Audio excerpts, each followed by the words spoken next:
Alors bonsoir à toutes et à tous.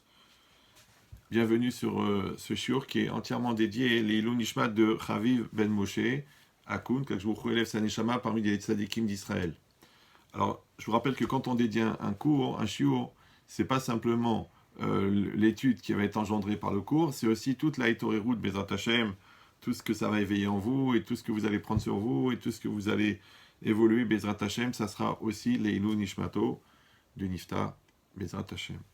Alors on va lire Parashat Vaishlach. Et tout au début, la Torah nous raconte comment est-ce que Yaakov Avinu, il a décidé d'aborder le problème avec Esav. Vous savez, il a quitté Esav il y a plus de 20 ans, et Esav, il avait une haine mortelle contre lui. Il ne savait pas très bien comment ça allait se passer, donc il se préparait à la guerre, il se préparait à l'amitié, il se préparait... Comment se préparer? Donc il a décidé d'envoyer les cadeaux, ouais, et c'était la manière de faire qu'il avait d'aborder ce problème-là. Maintenant, l'Agmara dans Brachot, déjà, elle pose la question, comment c'est possible que Yaakov, il a eu peur, alors qu'Hachem lui avait promis qu'il allait le protéger. Alors l'Agmara dit, Shema Yigromachet, peut-être qu'il avait peur que la faute, elle va entraîner, que la Haftacha, que la promesse d'Akadosh Baruch Hu n'est plus valable. D'accord? Mais en tout cas, nous, ce qui va nous intéresser ce soir, c'est de réfléchir sur le fait que Yaakov Avinu, il s'est senti obligé de faire quelque chose, qu'on appelle en hébreu la ishtadlut, c'est-à-dire l'effort, la part de l'homme.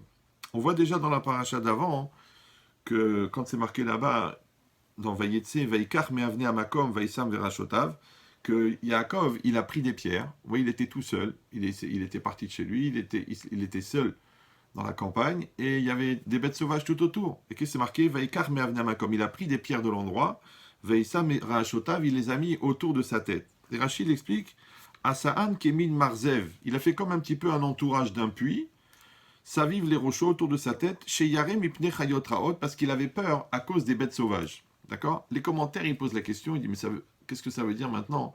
Tu as peur d'être attaqué par un lion ou par un chacal, et qu'est-ce que tu fais? Tu mets des pierres autour de la tête. Mais c'est bizarre, comme protection, parce que qu'est-ce qu'ils vont faire les animaux? Ils vont manger tout le reste. D'accord? En quoi ça va les empêcher d'attaquer? Donc c'était quoi cet ishtadlout qu'il a fait Yaakov Avinu? Un peu plus loin, la Torah, elle raconte aussi dans la paracha de la semaine dernière que quand il avait fait ce marché avec Lavan de récupérer toutes les bêtes qui avaient des taches, les bêtes qui étaient épies, alors pour ça, il a fait tout un stratagème. La Torah elle raconte qu'il a pris des bâtons, il a enlevé un morceau de l'écorce, donc du coup les bâtons ils étaient blancs et marrons, et il les a posés dans la rivière à l'endroit où les bêtes elles venaient pour boire, et c'est aussi l'endroit où elles s'accouplaient. Et il a fait cette chorma que les bêtes, au moment où elles voyaient ce blanc et ce marron qui est quelque chose d'intrigant, ça allait s'inscrire dans leur tête, et ce qui s'inscrit dans la tête, alors ça s'inscrit dans la semence, et automatiquement les bêtes qui allaient naître, elles allaient, elles allaient naître de deux couleurs. Et grâce à ça, tout son trio, son troupeau, il allait naître à chaque fois de deux couleurs. Et ça, c'est une chorma. Aujourd'hui, on appelle ça la génétique, c'est-à-dire le tri génétique, mais Yaakov Avinu, il savait ça. Si ça peut choquer certains de trouver ça un petit peu bizarre, il faut savoir que c'est marqué dans le Ramban que Ikar Azera Machashava, que le principal de la semence, il est formé de la pensée. La Gemara raconte que les Romains, ils attachaient un chacham juif au pied du lit pour que la femme, elle voit le chacham, et que, grâce à ça, l'enfant va être intelligent. C'était les Romains. D'accord? Rabbi Yochanan, il se mettait à la sortie du mikvé pour que les femmes, quand elles le voient, lui, il ne regardait pas, il fermait les yeux, mais il avait une telle beauté pour que quand les femmes, elles le voient, elles vont avoir une pensée, et cette pensée-là, si elles l'ont au moment de la conception, puisque la pensée, elle constitue la majeure partie de la semence, donc il va y avoir, si Dieu veut, des enfants extraordinaires qui vont naître à l'image de Rabbi Yochanan. Donc qu'est-ce qu'on est en train de dire? Que Yaakov Avinu, donc il a fait une ishtadlout, qui pour lui est logique, de mettre ses bâtons, il a fait un effort de mettre ses bâtons, pour que les animaux, en voyant ça, eh ben, ils vont enfanter des animaux qui seront de deux couleurs. Mais qu'est-ce qui est marqué là-bas dans Rashi?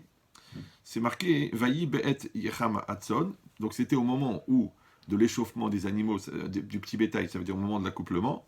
Et Rachid explique c'est un midrash en fait, qu'il y a des malachim, d'accord, qui amenaient le troupeau à regarder ces bâtons-là. C'est-à-dire que eux, ils allaient à droite ou à gauche, et les anges, ils les mettaient spécialement devant les bâtons. Donc on ne comprend pas, parce que si déjà il y a déjà un miracle, qu'il y a des anges qui amènent les animaux devant les bâtons, pour que les animaux voient les bâtons. Donc, c'est pas la peine de faire tout ce traloued, de mettre des bâtons. Si déjà tu fais un miracle, ben fais directement un miracle que tout le bétail qui va naître, il va naître de deux couleurs. Qu'est-ce que tu as besoin, ouais, toi, Yaakov, de mettre des bâtons, et ensuite Hachem de faire un miracle faire que les anges, ils orientent les animaux pour regarder les bâtons. Donc c'est bizarre. À quoi ça a servi tout ce travail? On peut faire directement un miracle. Après, c'est marqué aussi que quand il y a eu la famine, beaucoup plus tard, et que Yaakov Avinu, il a envoyé ses enfants en Égypte, ouais, comme c'est marqué dans le Passou, qu'il y a eu la famine, donc Yaakov, il a dit à ses enfants, allez chercher à manger en Égypte. Mais en vérité, le Midrash, il dit que Yaakov Avinu n'a pas été touché par la famine. Avec sa famille, ils avaient tout ce qu'il fallait, ils étaient bien, ils étaient riches et ils avaient de quoi manger largement. Alors pourquoi il a envoyé ses enfants, d'accord, en Égypte? Et on sait que d'aller en Égypte, ça a fait la rencontre avec Yosef, et ensuite que tous les bénis Israël sont descendus en Égypte. Donc quel intérêt il avait, Yaakov Avinu, d'envoyer les enfants en Égypte, puisque de toute façon, ils avaient la parnassa. Après, encore plus loin, avec Yosef, ouais, tout le monde sait que Yosef, après qu'il a été vendu et qu'il a été envoyé en prison, il a passé 10 ans en prison, et en vérité, il devait être libéré. Mais à ce moment-là, il y a eu le rêve des maîtres, des deux ministres, là, et chacun il a rêvé, et Yosef il a interprété les rêves, et quand il a interprété les rêves, ils ont vu que les rêves s'accomplissaient, il leur a dit, je vous en prie, si vous vous rappelez de moi, genre parlez de moi pour qu'on me fasse sortir de prison. Et le Midrash il dit que comme il a compté sur eux, d'accord, donc il a manqué de bitachon, il a manqué de confiance en Dieu, d'accord, alors pour les deux mots qu'il a dit, il a pris 2 ans de prison. C'est-à-dire qu'en fait, il aurait dû sortir au bout de la 10e année, mais comme il a compté sur les hommes au lieu de compter sur Hachem, donc il a dit 2 mots, pour 2 mots, 2 ans. Heureusement qu'il bégayait pas, parce qu'il serait resté encore 24 ans, d'accord, mais l'idée, c'est intéressant.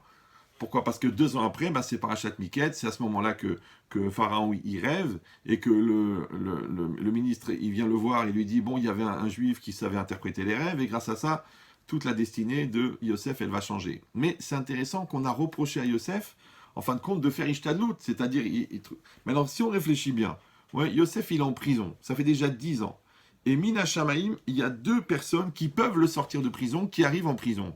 Et Mina Shamaim, ces 2-là, ils rêvent. Et Mina Shamaim, Yosef, il connaît l'interprétation du rêve. D'accord? Parce que vous savez que là-bas, c'est expliqué dans les commentaires, que les 2, ils ont rêvé, mais ils ont aussi rêvé l'interprétation. Comme Pharaon, il avait rêvé, mais il avait aussi rêvé l'interprétation. Mais ils n'étaient pas sûrs que c'était la bonne interprétation, donc ils voulaient entendre de quelqu'un. Or, il n'y a que quelqu'un qui connaissait le Hémet, qui pouvait leur dire la bonne interprétation, parce que c'est quelqu'un, puisque eux, ils la connaissaient l'interprétation, mais ils n'en étaient pas sûrs. Comme Pharaon, quand il a vu que Yosef, il donnait exactement l'interprétation qu'il avait reçue lui, d'accord, et tous ces sorciers, ils lui ont dit des bêtises, mais lui, il a dit la bonne interprétation, donc il a su que c'était un bon prophète. Donc réfléchissez maintenant. Yosef, il est en prison, il y a 2 ministres qui arrivent, ils sont emprisonnés dans sa prison, peut-être il y a 1000 prisons en Égypte, ils sont dans la sienne, et ils rêvent. Et lui, il sait interpréter les rêves. Et eux, ils demandent à leur interpréter les rêves. Il interprète les rêves. Les rêves se réalisent. Donc on dit, mais c'est Mina Shamaim extraordinaire. On dit, non, non, non, non, non, non, non. Toi, Yosef, le fils de Yaakov, tu t'es servi de 2 personnes. Au lieu de compter sur Hachem, 2 ans de prison. D'accord?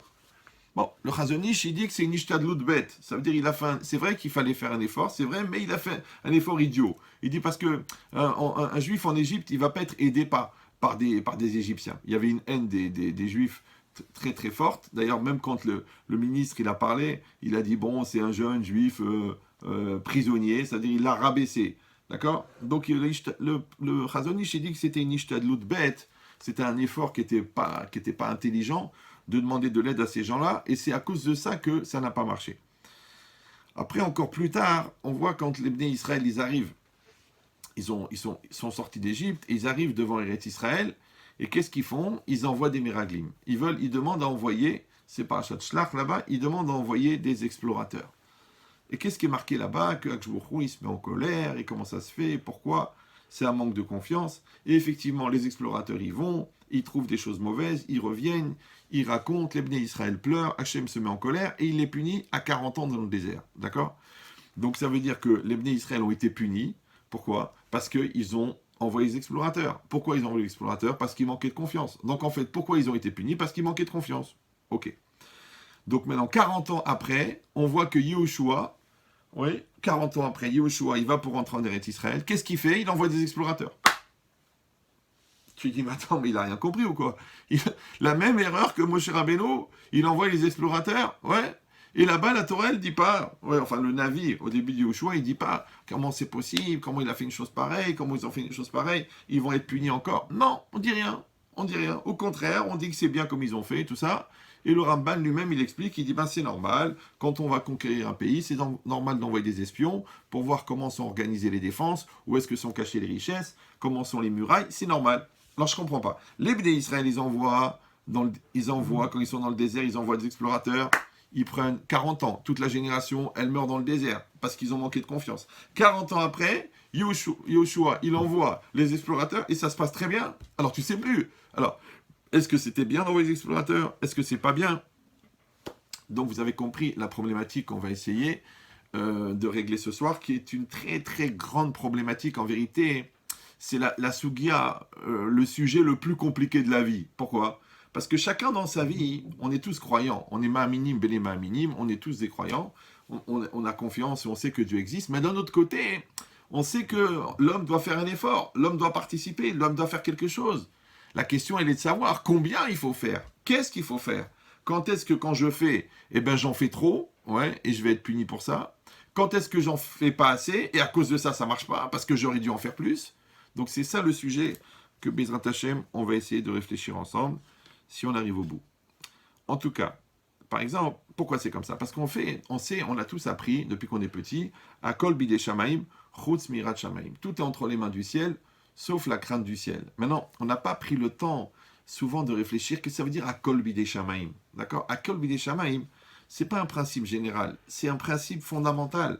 Ça veut dire qu'il ne peut pas se déplacer un oiseau dans le ciel ou une feuille qui tombe d'un arbre, à plus forte raison, une balle de fusil qui arrive quelque part, ou alors une voiture qui dérape, ou un pare-brise qui explose, si c'est pas Mina Shamaim.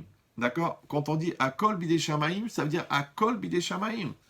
D'accord? Parce que pourquoi? Parce que quand c'est marqué Chutz Mirat Shamaim, on comprend que dans la crainte d'Hachem, c'est-à-dire dans la relation que l'homme est en entretenir avec Hachem, être un tzaddik ou être un rachat, là, c'est pas Mina Shamaim. D'accord? Pourquoi? Parce que ça, c'est ton libre arbitre. C'est sur ça que tu vas aller au Lamaba. Donc, on va voir si tu es capable ou non de tenir dans l'épreuve.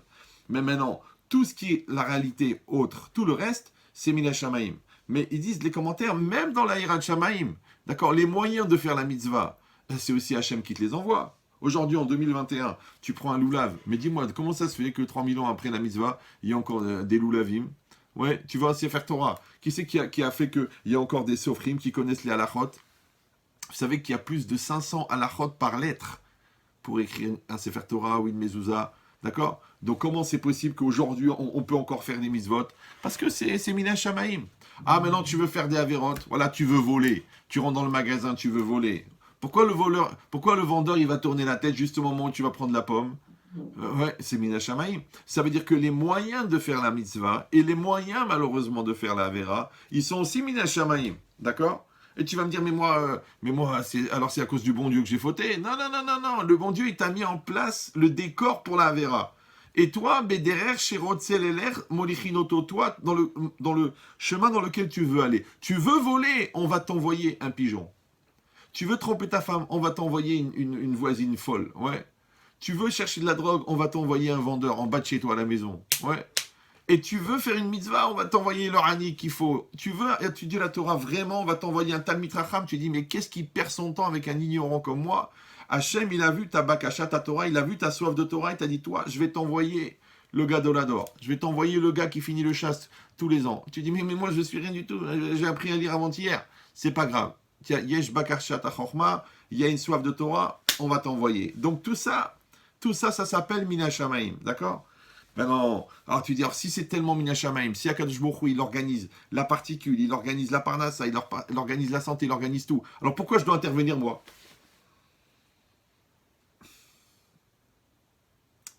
C'est ça la problématique, d'accord? Par exemple, dans la refoua, ouais, pourquoi on doit se soigner, d'accord?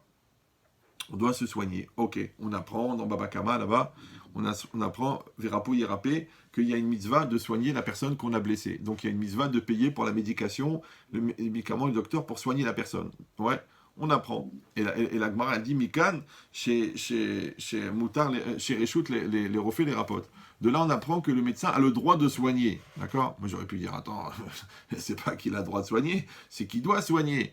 C'est pas évident, c'est pas évident. Si un jour vous avez l'occasion d'écouter un cours de Ben Chetrit qui s'appelle La médecine des Juifs, ou alors d'étudier dans Rav Dessler une grande marloquette qui est rapportée entre le Ramban et le Rambam, pour savoir si Bichlal on a le droit de se soigner. Ouais, tu dis mais c'est une mitzvah, mais dans le Shulchan Aruch c'est marqué on prend des médicaments, mais on fait un Yeratzon, Bezrat Hashem, que le médicament me soigne. D'accord, on est malade, on se fait soigner, c'est normal. Vous voyez, c'est compliqué, d'accord. Mais en tout cas, c'est marqué dans Tosfot là-bas. Dans Rosh Hashanah, Daftet Zayin, là-bas, il y a Tosfot d'Ibrahamatril Keman, il demande, il dit, mais puisque c'est fixé à Rosh Hashanah, vous savez qu'à Rosh Hashanah, on va fixer qui c'est qui va vivre, qui c'est qui va mourir, on va fixer les punitions pour les avérotes et les récompenses pour les mitzvot, mais on va aussi fixer la parnassa, ce que tu vas gagner, ce que tu vas perdre, et on va fixer les maladies que la personne va avoir. Il demande le Tosfot, puisque c'est fixé à Rosh Hashanah, parce que c'est quoi le din? Le din, c'est qu'on va fixer les caparotes de l'année prochaine en fonction des avérotes de l'année dernière. Vous me suivez ou non? D'accord. Donc en fonction des fautes qu'on a fait l'année d'avant, on va fixer les expiations. Et parmi les expiations, il y a la maladie. D'accord. Et c'est mida keneged mida. D'accord. C'est comme si toi, tu as fait traîner quelqu'un dans la souffrance pendant 6 mois, et toi, tu vas avoir une tache sur les poumons avec des douleurs dans la poitrine pendant 6 mois. Et les médecins, les trucs, tu comprends rien ce qui se passe, et au bout de 6 mois, ça disparaît. Alors tu dis, mais qu'est-ce que je comprends pas? Je ne sais même pas ce que j'ai eu. J'ai eu une compression dans la poitrine, j'ai eu mal pendant 6 mois, et j'ai eu une douleur, et j'ai eu peur, et j'ai fait tchouva, et j'ai allumé des veilleuses, et j'ai mangé des tefilines, et j'ai pris sur moi la Gemara et le Shabbat. Pourquoi? Parce que toi, pendant 6 mois, il y a quelqu'un à qui tu devais de l'argent, il avait besoin de cet argent, et lui, il avait une ramma, parce qu'il était bloqué, ses crédits étaient bloqués, son business était bloqué à cause de toi. Combien de temps il avait la poitrine serrée? 6 mois. 6 mois, 6 mois. Mida, Keneged, Mida. C'est une réalité. Il faut accepter ça. Les gens y croient, ouais, c'est une façon de voir, c'est un peu la superstition. Non, c'est une règle de la nature. D'accord? Donc ça veut dire que, et comme dans le bien aussi, quand tu donnes du bien, il n'est jamais perdu. Vous savez, cette loi dans la physique, rien ne se crée, rien ne se perd, tout se transforme. Vous avez appris ça à l'école, non? Oui, rien ne se crée, rien ne se perd, tout se transforme. Et bien c'est pareil dans la vie. Chaque fois que tu fais des gentillesses avec ta femme, tu sais que tu vas les retrouver un jour. Chaque fois que tu fais des méchancetés à ton mari, ouais, ou que tu parles mal à quelqu'un, eh ben tu sais que ça va te retomber sur la tête. Parce que rien ne se crée, rien ne se perd, tout se transforme. L'argent que tu as mis de côté, tu le retrouves. D'accord? Le crino que tu as donné à tes enfants, tu le retrouves. Parce qu'en fait, c'est juste la transformation de l'effort que tu as fourni. Ah, il me demande le Tosfot, il dit, mais je comprends pas. Si la maladie, elle est déjà fixée à Rosh Hashanah, à quoi ça sert de prier? Il répond une chose incroyable.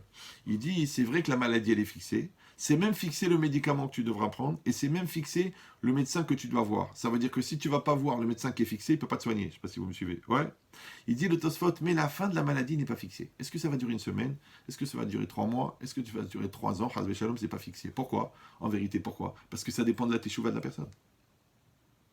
Donc comment on va fixer, Baba? Parce que c'est tout. C'est pour ça qu'on a créé les salles d'attente. Les salles d'attente, vous avez déjà vu un médecin, vous avez remarqué, plus la maladie elle est grave, plus le rendez-vous il est dur à avoir. Et quand vous arrivez au rendez-vous, vous êtes dans l'incertitude et vous êtes dans la salle d'attente. Et dans la salle d'attente, il y a des vieux magazines qui datent de 1998 ou là de 2002.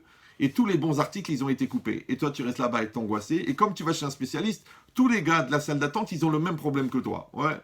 Et chacun, il se regarde et il se dit, Chazvé Shalom, lequel qui va mourir cette année. Maintenant, toute cette ramma-là que tu as, elle fait partie de la capara. Parce que c'est un temps que tu as pour réfléchir. Et comme c'est quelque chose de très grave, on t'a laissé plus de temps pour réfléchir. Vous me suivez ou non? Donc ça veut dire quoi? Ça veut dire que la durée de la maladie, elle n'est pas fixée. Pourquoi? Parce qu'elle dépend de la teshuva. Mais tout le reste, il est fixé. Donc si c'est fixé, pourquoi j'ai besoin de me soigner? Parce que de toute façon, Minya Shamaim. Après, dans le mariage, c'est pareil. D'ailleurs, on raconte que Baba Salé, il était très malade, il avait plusieurs maladies, mais il était en très bonne santé. Je sais, c'est un peu compliqué à comprendre. C'est-à-dire que Baba Salé lui-même, son corps était malade, mais lui, il allait bien. Vous me suivez ou non? D'accord? Maintenant, les gens, ils ne comprennent pas parce qu'ils disent, mais si je suis malade, ça veut dire mon corps, il est malade. Non, non, non. Rav Israël de Sarcelles, si vous l'avez connu, Zichron Libracha aussi, il avait 5 maladies mortelles. 5, d'accord? Il avait une sclérose en plaques, il avait une maladie du nerf, là, de l'œil, il avait des maladies dans les os, il avait des... Et son médecin, il a témoigné, il a dit, Rav Israël va très bien, mais son corps, il est malade. Maintenant, chez les gens, chez qui le corps, il est prioritaire, donc quand le corps, il est malade, il tombe malade. Mais chez les gens chez qui le corps il est secondaire, c'est comme un outil, d'accord? Si tu as un tournevis qui est tordu, mais toi t'es pas tordu, c'est le tournevis qui est tordu. Eh bien le corps, c'est l'outil de la personne. Maintenant les tzadikim, ils ont une personnalité très très forte et un corps qui sert de kapara. Parce que la Gemara, elle dit dans Brachot que les tzadikim, ils sont misbeach kapara à l'ador. Ils sont un misbeach, ça veut dire un autel de kapara, d'expiation pour la génération. Maintenant, quand vous prenez un misbeach, un hôtel, et vous faites brûler des taureaux, et vous faites brûler des moutons, et vous faites brûler des animaux, et des centaines de corbanotes, ouais, les corbanotes, ils brûlent, mais l'hôtel, le misbeach, il ne bouge pas. Hein. Donc le tzaddik, lui, il ne bouge pas. Mais il souffre pour leur âme Israël. C'est pour ça que quand des gens viennent me dire, oui, comment ça se fait qu'il y a des tzaddikim qui sont malades, je lui dis, arrête de parler, Yabrel, c'est à cause de toi qu'ils sont malades. C'est à cause de nos avérotes, parce que eux, ils prennent sur eux les avérotes. Ouais, comme elles disaient nos grands-mères. Ouais, vous avez des grands-mères, non? Qu'est-ce qu'ils disaient les grands-mères? Vous vous rappelez ou non? Je vois des grands-mères, là, elles vont sûrement comprendre. Qu'est-ce qu'elles disaient? Mshikapara alek. Ouais, je pars en kapara pour toi. Ouais, ou elle disait pire encore. Elle disait, Nani Korban. Nani Korban. Je suis un korban, un sacrifice pour toi. Et moi, j'avais très très peur, parce que moi, je savais que les avérotes que je faisais, ma grand-mère, elle me disait Nani Korban. Et moi, j'avais une amma. Je dis, elle, la pauvre, elle a jamais tué une mouche de sa vie. Elle a gardé Shabbat toute sa vie, et elle va prendre mes avérotes à moi, parce que la personne, elle aime tellement l'autre qu'elle prend les avérotes. Alors, si déjà, la grand-mère, elle prend les avérotes du petit-fils, Kalva Chomer, que le tzaddik, qui prend les avérotes de la génération. Ça va? Super. Donc, en tout cas, on voit que Baba Saleh, qu'est-ce qu'il disait quand il était malade? Ses médecins, ses enfants, ils disaient, papa, il faut appeler le docteur. À la fin, il disait, ok, amenez le docteur. Après, ils amenaient le docteur, il auscultait. Le médecin, il disait, oui, effectivement, il est malade. Et il donnait les médicaments. Et après, ils achetaient les médicaments. Et Baba Saleh, il ne prenait pas les médicaments. Il a dit, mais pourquoi tu ne prends pas les médicaments? Il a dit, pourquoi j'ai acheté les médicaments? Voilà la capara. Voilà, ils sont là. 20 shekels, 100 shekels, 300 shekels. Voilà la capara. Moi, je m'arrange avec le bon Dieu. Je vais prier, je vais faire teshuva. Ouais, je vais prendre sur les avérotes du Ham Israël. Et la capara, je l'ai fait, voilà, j'ai acheté les médicaments, pourquoi je vais les prendre? Je sais, encore une fois, pour nous, c'est pas logique, parce que nous, on est dans une logique mécanique. Genre, il y a un trou, tu bouches le trou. Il y a une carie, tu creuses la carie. Il y a une jambe cassée, tu mets une attelle. Mais eux, ils étaient dans une autre madriga. Mais en tout cas, tu vois, aussi dans la refoua, donc dans la santé, qu'il y a le minashamaïm et la partie de l'homme. Dans le mariage, c'est pareil. Ouais, quelqu'un, il veut se marier. Aujourd'hui, on a une très très grave maladie répandue dans la communauté qui s'appelle le célibat. Bon, d'accord, on a des milliers et des milliers de gens magnifiques à marier, ils n'arrivent pas à se marier. Tu sais pas pourquoi. Avant, c'était facile, aujourd'hui, non, elle est trop grande, elle est trop petite, elle a le nez tordu, elle n'est pas jolie, c'est pas une star, elle n'est pas extraordinaire. Une fois, j'étais dans un Shabbat célibataire, j'étais énervé parce que il y a un gars, je lui ai dit, écoute, t'as trouvé quelqu'un? Il m'a dit, non, il y a rien de mon niveau.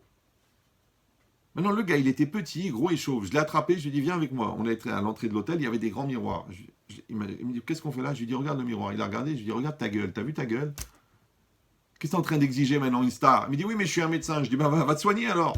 Le gars, imaginez-vous, ça l'a calmé, il a trouvé quelqu'un là-bas, il s'est marié. Parce qu'il fallait que quelqu'un lui explique bien, c'est-à-dire lui ferme ça. Bon. Donc, qu'est-ce qui est marqué ici? Ici, c'est marqué que même Yom Kodem Yetzirat Vlad, 40 jours avant la conception du Vlad, ouais, il y a une bat kol qui va, ouais, et qui dit bat plouni les plouni, la fille d'un tel pour un tel. Ça veut dire qu'en vérité, la personne que tu vas épouser, c'est déterminé, d'accord, c'est fixé, Bachamaïm, dans le ciel. Ah, vous allez dire, oui, mais il y a une marloquette là-bas, entre, au début de la Gemara, dans Sota, Davbet, c'est Zivuk Rishon, Zivuk Sheni. Je résume en 2 mots. Si la personne, elle garde son potentiel spirituel, intellectuel, physique, psychologique, 100%, et que la personne qui avait été déterminée pour elle, elle a le même parcours, il se marie, s'appelle Zivuk Rishon. Mais si la personne, elle a dévié dans des avérotes, dans la bêtise, dans la lourdeur, ou qu'elle ne s'est pas développée, ou qu'elle a développé des complexes, et qu'elle est plus adaptée à la personne qui était adaptée, Hachem, il doit trouver une personne qui est du même niveau de non-évolution ou de détérioration, comment ça dépend comment on regarde le verre à moitié vide ou à moitié plein. Et ça, c'est ça ce qu'elle dit la Gemara, caché zivugo chez la dame qui est créative. C'est difficile, la création d'un couple, comme l'ouverture de la mer Rouge, d'accord? Et pourquoi là-bas? Alors, en vérité, c'est parce que l'idée, ça s'appelle zivug sheni, d'accord? Ça veut dire que zivug sheni, c'est les filles marasav, c'est selon les actes de l'homme, d'accord? Maintenant, tes actes à toi, ils évoluent au fur et à mesure. T'es plus religieux, hop, t'es adapté à quelqu'un de... T'es moins religieux, t'es adapté à quelqu'un de moins religieux. C'est normal. D'accord? Donc ça veut dire quoi? Ça veut dire que d'un côté, on te dit que c'est fixé, c'est Mina Shamaim. Alors reste chez toi, il va venir. Pourquoi tu te casses la tête et toutes les soirées dansantes et toutes les chatranim du monde et toutes les boîtes de nuit et les villages vacances et les clubs méditerranéens? Tu sais plus quoi faire pour te marier, ils en peuvent plus, ouais. Mais tu peux dire, maintenant, je comprends pas, c'est fixé 40 jours avant la conception. C'est fini, maman. Elle va venir. Alors, pourquoi on fait Ishtadlout? Et si tu fais pas Ishtadlout, tu vas rester toute ta vie, célibataire. Alors, comment faire? La Parnassa, c'est encore plus. Ouais. Puisque si c'est Kavou à Rosh Hashanah, c'est fixé à Rosh Hashanah. Donc, pourquoi tu vas travailler? Ouais. C'est fixé, tu vas gagner cette année 162 586 euros, 33 centimes. C'est fixé au centime près. Et c'est normal, pourquoi? Parce que pour donner à l'un, on est obligé d'enlever à l'autre. Donc le calcul, il est très précis. Akadosh Baruch Hu, il tient une comptabilité, tu n'as même pas idée. Parce que les gens, ils pensent que de temps en temps, il y a un sac qui va tomber du ciel avec 174 millions d'euros. Alors toutes les semaines, ils jouent au loto, ouais, loto européen, loto mondial, loto de ta soeur, loto de ta mère, en espérant gagner. D'accord? Donc il dit à Hachem, mais toi, c'est quoi pour toi? Toi, tu es le patron du Fonds mondial international. Qu'est-ce que c'est de m'envoyer 174 millions d'euros? La cagnotte, la super cagnotte, 260 millions d'euros. Envoie-moi la cagnotte. Pourquoi pas? Pourquoi pas? Et Hachem, il dit, pourquoi oui? Pourquoi je vais te les envoyer? Avec 1200 euros, par mois, tu arrives à faire 600 euros d'Averot. Si je t'envoie 2 milliards d'euros, qu'est-ce que tu vas faire avec? Tu vas racheter une rue de prostituées, d'accord? Donc je préfère te laisser avec tes 1200 euros, tu fais d'un moins d'Averot. Vous suivez ou là? Vous savez très bien que les gens qui ont peu d'argent, bah, ils ont des vices petits. Les gens qui ont beaucoup d'argent, ils ont des vices grands, d'accord? Ok.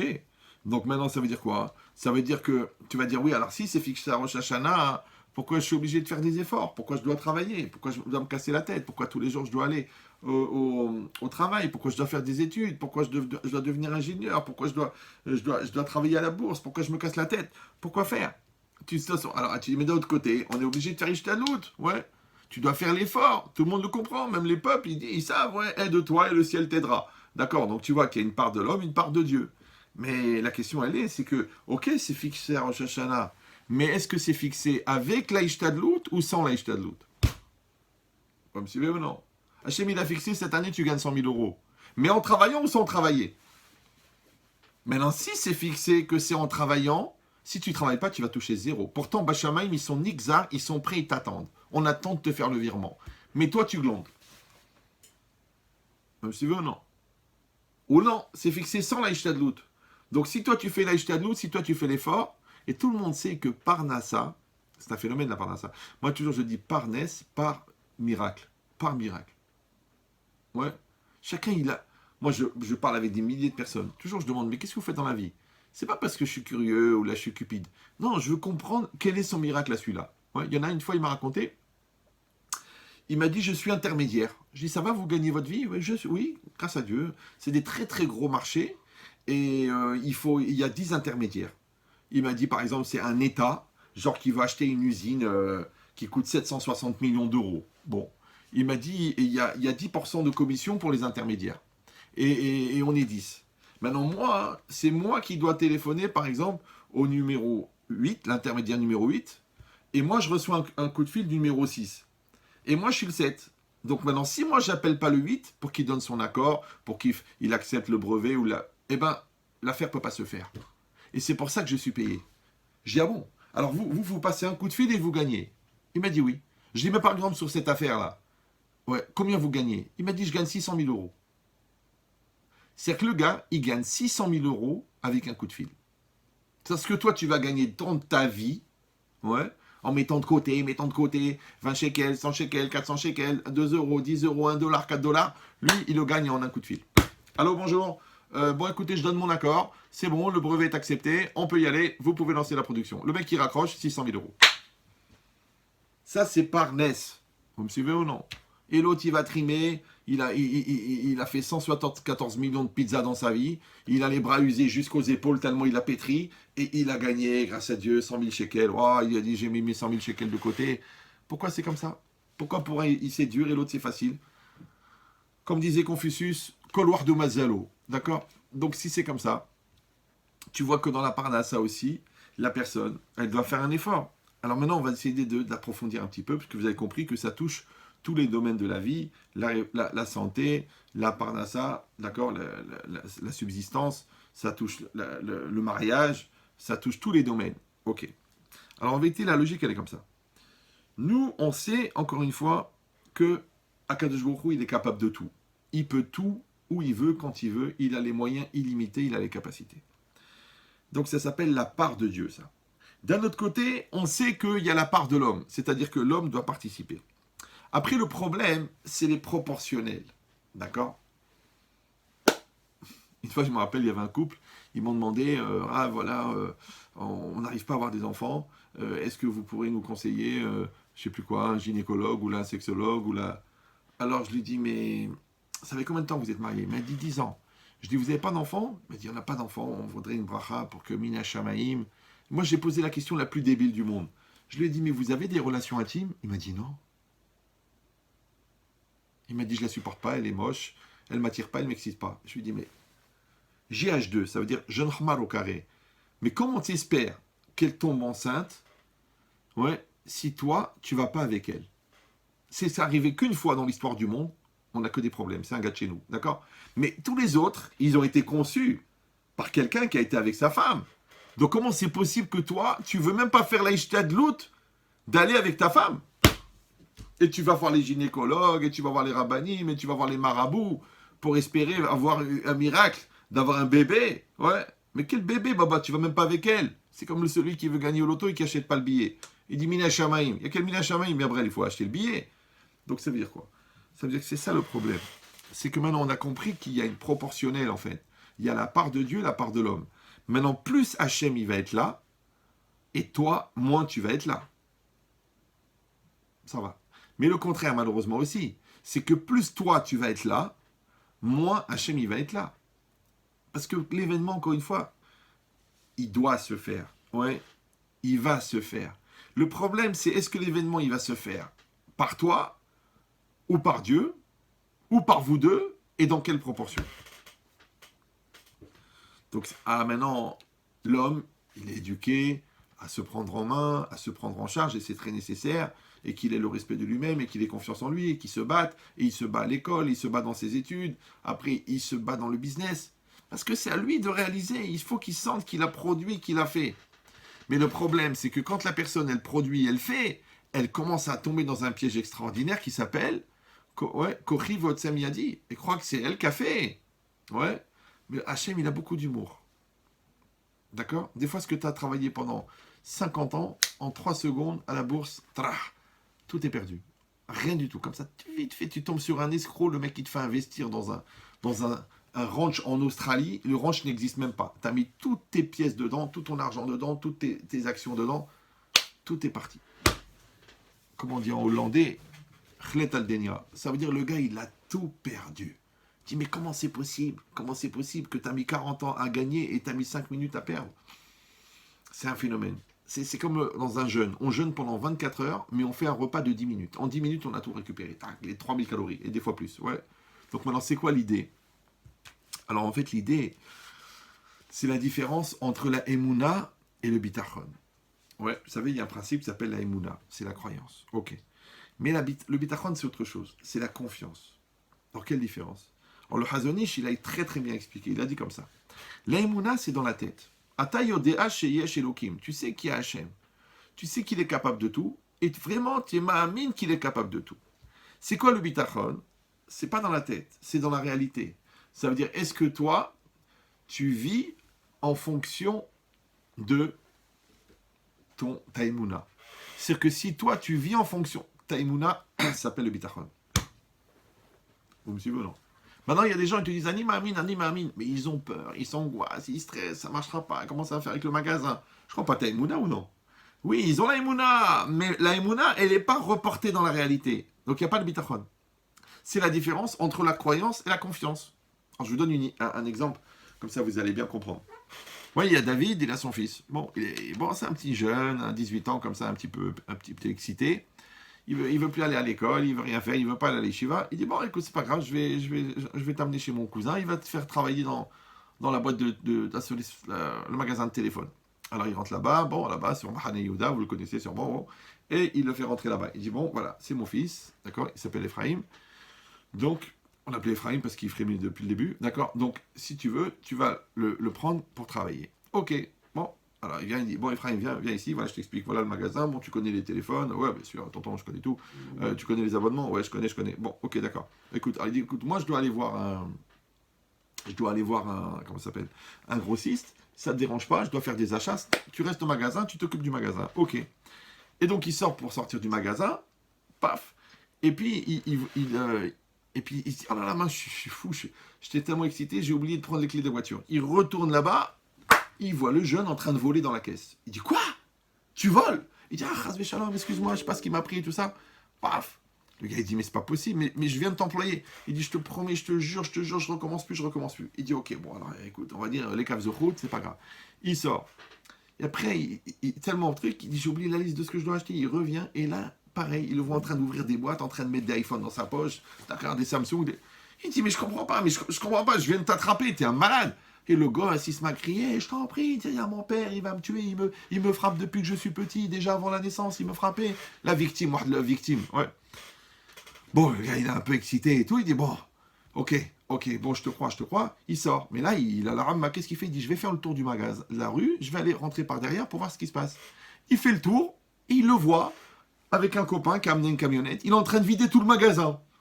Les caisses de portables, les caisses de trucs, les caisses de chargeurs. Alors là, il l'attrape, il lui dit, mais t'es un malade mental. Et l'autre, il se jette par terre, il se tape la tête contre les murs. Il dit, je te promets, tonton, je te jure sur la tête de ma mère, je te jure sur la Torah, je te jure. Il se met sur un tabouret, il met une corde, je vais me pendre, je vais mourir. Alors le gars, il dit, écoute, assis-toi. Il prend le téléphone, il appelle son père. Il dit, écoute-moi, moi je peux pas garder ton fils. Pourquoi? Je te raconte pas. Il a dit, mais je comprends pas, mais qu'est-ce qu'il a fait? Voilà, il a fait ça et ça. D'accord, mais il t'a juré qu'il recommencerait pas. Alors écoutez bien la réponse. Il lui dit, je le crois quand il dit qu'il va plus recommencer. Je le crois. Mais j'ai plus confiance. Vous me suivez ou là? Ouais. C'est comme Hazé Shalom lo alenu simsilenu, quand un homme il va faire l'adultère. Ouais. Ou une femme elle va faire l'adultère. Après, il se rend compte que c'est de la folie, que c'est très grave, et que c'est horrible, et que c'est pas possible, et que c'est la femme de sa vie, c'est la mère de ses enfants, c'est le pilier de la maison, c'est la Kedusha, c'est la Shekhinah. Il revient, il s'excuse, il pleure. Et moi, il m'appelle, il me dit, Ramen Chetrit, qu'est-ce que vous pouvez faire? Je dis, écoute, moi j'ai deux problèmes. Premier problème, t'as trompé ta femme, c'est très très grave, ouais. Deuxième problème, c'est que ta femme n'a plus confiance. Comment je vais faire, moi? Maintenant, chaque fois que tu vas t'absenter trop longtemps, ou là que tu vas couper ton téléphone, ou que tu vas mettre un code sur ton téléphone ou sur tes emails, elle va dire, ça y est, il est reparti. Vous me suivez ou non? Donc la femme, elle va te dire, je te crois quand tu me dis que tu regrettes, et je te crois quand tu me dis que tu recommenceras plus. Mais j'ai plus confiance. Et sachez que la confiance, ça met des années à s'acquérir, mais ça met des secondes à se perdre. Il suffit d'un clin d'œil à la caissière pour que d'un seul coup, la vie, elle bascule. Ouais, et c'est rien, puisqu'en fait, c'était un tic, d'accord? Et qu'elle, elle sourit à tout le monde, puisqu'elle est un peu gaga, d'accord? Mais quand même, la coïncidence entre le sourire bizarre de la caissière et le clin d'œil de ton mari, tu dis, ce soir, il y en a un qui va mourir. Bon, c'est juste une idée. Tout le monde sait que la réalité est bien pire, d'accord? Mais c'est quoi le principe? C'est qu'on a compris la différence entre la confiance et la croyance. De la même manière, ouais, à Mavdil, avec Hachem, il y a la Emouna, on a la croyance en Dieu, mais le Bitachon, ouais, on croit que Dieu il a créé le monde, on croit que Dieu il a donné la Torah, on croit que Dieu il a ordonné le Shabbat, Mais quand on arrive le Shabbat et qu'il faut fermer le magasin, c'est le meilleur jour, c'est difficile, comment on va faire? Il faut un bitachon. Vous me suivez ou non? Donc il y a la Emouna, mais il n'y a pas le bitachon. Ça s'appelle les juifs traditionnalistes. Ça veut dire qu'ils font certaines avérotes par tradition. Ils ont l'habitude, depuis des générations, de faire des avérotes, donc ils continuent à les faire. D'accord? Ils partent en voiture à la synagogue, c'est normal. C'est comme ça qu'on voyait nos pères, nos grands-pères. Ouais. Et ils roulent en voiture et ils chantent Vesham, Euro béni, Israël est un Shabbat, la Rasot est un Shabbat. Ouais. Donc c'est quoi l'idée? C'est que la personne, quand elle n'arrive pas à mettre en pratique sa croyance. Ouais. Donc, elle manque de bitachon. Pourtant, elle a la Emouna. Ouais. Bon, maintenant que vous avez compris ça, ça veut dire quoi? Regardez la Gemara dans Ktuvot, Daf Samer Zain Amoudbet. Pour ceux qui vont aller vérifier ce soir, des fois que j'aurais cité un pixou. Il dit Aoud et Atal et Kamel et Rava. Voilà celui-là, il est arrivé devant Rava. Amarlo Bema Tasored. Donc c'est un pauvre qui est arrivé chez Rava. Ok. Rava il lui a demandé qu'est-ce que tu as l'habitude de manger? Le pauvre il lui a dit Amarle Betarnegolet Petuma Veyain Yashan. Il dit j'ai l'habitude de manger de la poule farcie et du vin vieux. D'accord? Un château Lafite, 57 à 7200 € la bouteille. Amarle, Rava il a répondu, il a dit au pauvre Velo chayashta ledochaka de tzibura. T'as pas peur de peser un peu sur le tzibour avec tes exigences? Ouais. Lui, le pauvre, Rava, il avait un sandwich. Un petit sandwich, dada. Il a dit, je le coupe en deux, on mange moitié-moitié. L'autre, il a dit, mais je mange pas ça, moi. Moi, je veux de la poule farcie, baba. Ouais. Je veux du château Lafite. Ouais. À Marley, alors qu'est-ce qu'il a répondu, le pauvre? Quand Rava, il lui a dit, est-ce que t'as pas peur de profiter un petit peu d'exagérer sur le tzibour? Il lui a répondu, Atou midid ou kachinna. Il a dit, est-ce que c'est de toi que je mange? Il a dit, mais derachamana chinna, je mange de Dieu, c'est Dieu qui me nourrit, c'est pas toi. Il a dit, detanina, parce que c'est marqué dans la Braïta, ene kol elechaye saberu ve'atanoten laem et tochlam be'ito. Ouais, c'est marqué dans le pasouk. Ene kol elechaye saberu. Donc toi, les yeux de tous ceux qui comptent sur toi, tu vas remplir. Ve'atanoten laem et tochlam, et toi, tu vas leur donner et tochlam, leur nourriture, be'ito, en son temps. Alors il demande, il dit comme ça, pourquoi c'est marqué etochlam be'ito? Il fallait marquer etochlam be'itam, ouais, leur nourriture, ochlam au pluriel, be'ito au singulier. Maintenant, il fallait dire leur nourriture en leur temps. Pourquoi en son temps? Il dit et la be'ito, mais la met chez kol echad vechad noten lo hakadosh baruch hu parnassot be'ito. Donc de là, on apprend qu'Hachem, il envoie la parnassa à chacun en son temps. C'est-à-dire chacun il doit recevoir ce qu'il doit recevoir au moment où il doit le recevoir et exactement selon ce qu'il doit recevoir. Donc, il a dit, c'est pas toi qui me nourris, c'est le bon Dieu. La Gemara dit, donc ça veut dire que le Hani, il avait une conviction, il avait pour lui une metsiout, une réalité que c'est comme ça que ça doit se passer. La Gemara, elle continue, elle dit, Adé Achi, ouais, entre-temps, elle est arrivée, la sœur de Rava, bon je vous traduis directement en français, qui n'avait pas vu son frère, la sœur de Rava, elle n'avait pas vu son frère depuis 13 ans. D'accord? Maintenant, imagine les retrouvailles après 13 ans. Donc, elle a amené du manger spécial pour la retrouvaille avec son mari les 13 ans. Qu'est-ce qu'elle a amené? Évidemment, je vous le donne en mille et mille. Elle a amené une poule farcie et du vin vieux. D'accord? Qu'est-ce qui est marqué? Amar Rava, Maïdekama. Genre, qu'est-ce qui m'arrive devant moi? Il a dit, restez calme. Ouh là là, il faut absolument couper les micros. Alors, s'il y a des gens qui ont leur micro allumé là-bas dans le Zoom, je vous en prie, vous les coupez. Parce que c'est difficile d'entendre les ambiances dans les maisons. On ne sait jamais ce qui peut se passer. Donc, qu'est-ce qu'il a dit Rava? Il a dit, Rachid explique, Maintenant, qu'est-ce qui m'arrive maintenant? Moi, j'ai pas l'habitude de manger une poule farcie et un vin vieux. Ouais. Et puis Tom, ce pauvre, il vient, et lui, il demande ça. Et ma sœur qui vient après 13 ans, et elle lui donne. Elle donne. Il a répondu, ouais, Hachem, il t'a répondu. Koum ve'echol, lève-toi et mange. Ça veut dire, le repas, en vérité, il est pour toi. Maintenant, venez, on réfléchit 2 minutes. Rava, il a sa sœur. C'est sa sœur. D'ailleurs, d'accord, on dit toujours et ta sœur, eh ben c'était la sœur de Rava. Ok. Et maintenant, elle vient après 13 ans de séparation, amené à manger à Rava. Qu'est-ce qu'elle lui amène? La poule farcie et le vin vieux. Elle aurait pu amener une choucroute ou la mkaïla, ou elle a amené ça. Le Hani, il est venu, lui, de son côté, aucun rapport avec Rava. Il lui a demandé qu'est-ce que tu manges? Il a dit je mange une poule farcie et un vin vieux. Ouais, et il est convaincu que c'est ça qu'il doit manger. Et la sœur de Rava, elle arrive. Qu'est-ce qu'il dit Rava? Il dit ça, c'est le manger du Hani. Il lui donne à lui. Maintenant, de vous à moi, il y a plusieurs questions. Première question, si vraiment c'est le manger du Hani, pourquoi le bon Dieu il l'a pas envoyé directement au Hani? Pourquoi il l'a envoyé par Rava? Donc ici, il y a deux ma'alot, il y a deux niveaux extraordinaires. Premier niveau, que le Hani, le pauvre, est convaincu que le bon Dieu va lui envoyer ce qu'il veut. Ça va? Deuxième niveau extraordinaire, c'est que Rava, il a compris que ce n'était pas pour lui. Si vous allez dire, c'est un petit peu tiré par les cheveux, comme dirait un chauve. Non, en vérité, non. Pourquoi? J'ai besoin des blagues pour voir si vous suivez. Parce que les gens, des fois, ils restent devant, comme c'est un peu dans le coma, mais bon. Donc, c'est quoi l'idée? C'est que, vous savez, toujours, quand je fais ce cours, je raconte cette histoire incroyable qu'il y a eu avec le Rav Philippe Cohn de Marseille. Un jour, c'est lui qui a fondé le Kollel de Marseille à l'époque, un des Kollelim de Marseille, et qui a fondé aussi le séminaire de Marseille, où ma femme, elle a étudié là-bas à l'époque, avant le mariage. Et un jour, c'était un entrepreneur, un créateur, un développeur, il a construit. Et un jour, il a voulu rajouter une aile au séminaire. D'accord? C'est vrai que le séminaire, c'était un bâtiment comme ça, avec un autre bâtiment comme ça. Il a dit, je vais rajouter un bâtiment sur le côté pour agrandir, parce que grâce à Dieu, il y a beaucoup de filles, et on a besoin de plus de chambres et tout ça.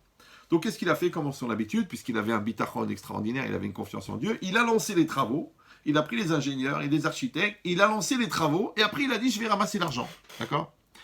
Et donc, il a pris le train pour aller à Paris, pour aller ramasser l'argent, parce que qu'est-ce qu'il faisait lui? Il allait chez les gens, il donnait des cours, et en même temps, il faisait un appel pour le séminaire. Ok. Donc, il s'assoit dans le TGV, imagine-toi, c'est une histoire qu'ils ont racontée après sa mort. Hein. Il s'assoit dans le TGV, à côté d'un monsieur. Non, c'est un TGV, il y a 400 places, d'accord? Lui, il se retrouve à côté d'un monsieur, il s'assoit, et il ouvre sa Guémara, il commence à étudier.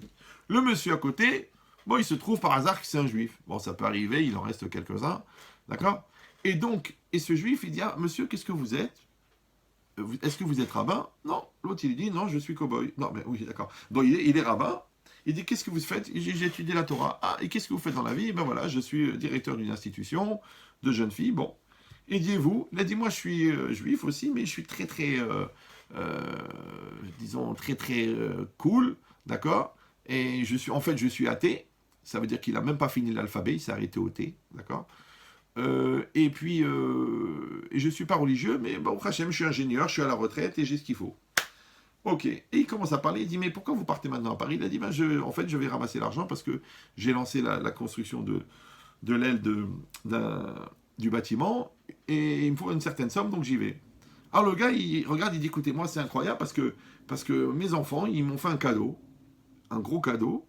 Et moi, la vérité, j'en ai pas besoin, j'ai tout ce qu'il me faut. Et vous, vous en avez besoin, je vous fais le cadeau. Et il commence à se battre. Le monsieur, il veut absolument donner un chèque au Rav. Et le Rav, il veut pas. C'est très rare, hein, c'est très rare que le Rav, il veut pas. Bon, là, il veut pas. Et il dit non, c'est à vous, faut en profiter. Si vous voulez, vous pouvez donner le maaser, un dixième, maximum 20%, mais vous n'avez pas donné tout. Il a dit non, je vous donne tout. Et il remplit le chèque. Le Rav Cohn, il est très gêné. L'autre, il a tellement insisté. Il prend le chèque, il le met dans sa Guémara. Et ils arrivent à Paris, ils ferment le train, le Rav, il n'a même pas regardé le chèque. Et merci beaucoup, les brachot, tata, on vous enverra un serfa, il n'y a pas de problème. Et le Rav, il arrive à Paris, et il fait son cours, et à la fin du cours, à minuit, il se rappelle, il dit, oh là là, mais j'ai oublié le chèque dans la Guémara. Il ouvre, il voit le chèque, il y avait la somme exacte pour payer toute l'aile. Alors, si vous êtes un petit peu dans le bâtiment, vous savez que pour construire une aile de 3 étages, sur 50 mètres de long, ça ne coûte pas 23 €. D'accord? Ça coûtait peut-être 300, 400 ou 500 000 euros. Il y avait 500 000 euros sur le chèque. La somme qu'il avait besoin. Exactement. Mais là, encore une fois, d'un côté, il y a une ma'ala extraordinaire, il y a un niveau incroyable que le Rav Cohn, il était sûr que le bon Dieu va lui envoyer. La preuve, il a déjà lancé les constructeurs. Ouais. Il a lancé les chantiers. Donc, il avait une ma'ala de bitachon extraordinaire. Mais il y a une ma'ala extraordinaire aussi, il y a un niveau extraordinaire de ce monsieur-là. Que ce monsieur, il reçoit de l'argent de ses enfants, et il dit, c'est pas pour moi, c'est pour le Rav. D'accord? Donc il y a deux niveaux là de bitachon. Ouais. Alors si c'est ça, ça veut dire quoi? C'est-à-dire qu'on a compris qu'il y a un côté, tout ce que Akadosh Baruch Hu, il est capable de faire, et on sait il est sans limite, mais d'un autre côté, il y a la part de l'homme. Maintenant, quelle est la part de l'homme? On a expliqué, on a posé la question, c'est quoi cette part? Alors le Chovot Alvavot, il raconte un jour, il y avait un chassid qui voyageait pour sa parnassa. Il est parti loin, loin, loin, loin. Il est arrivé dans un pays lointain pour faire du business. Et là-bas, il y avait un monsieur, un non-juif, il l'a vu. Il l'a vu avec sa barbe, bizarre, avec son chapeau. Là. Il a dit, bon, qu'est-ce que vous êtes comme religion? Il a dit, je suis juif. Ah, il a dit, pourquoi vous êtes là? Il a dit, parce que je crois... pourquoi vous êtes religieux? Il a dit, parce que je crois en Dieu, parce que Dieu, c'est le Dieu d'Israël, c'est le Dieu qui a créé le monde, c'est le Dieu qui a donné la Torah. Je crois en lui et tout ça. Il a dit, mais votre Dieu, il est fort, il est capable de tout, il peut tout faire, il est capable de tout. Alors il a dit, mais s'il est tellement capable de tout, comment ça se fait que vous êtes à 20 000 km de chez vous pour la parnassa? Il ne peut pas vous envoyer la parnassa chez vous? C'est pour ça que c'est marqué que les Bnei Israël, ils ont été nourris dans le désert par la manne, ouais. Mais celui qui avait le bitachon, qui avait la confiance en Dieu, la manne, elle tombait devant chez lui. Mais celui qui n'avait pas, la manne, elle était loin, il fallait qu'il aille chercher. Donc ça veut dire quoi?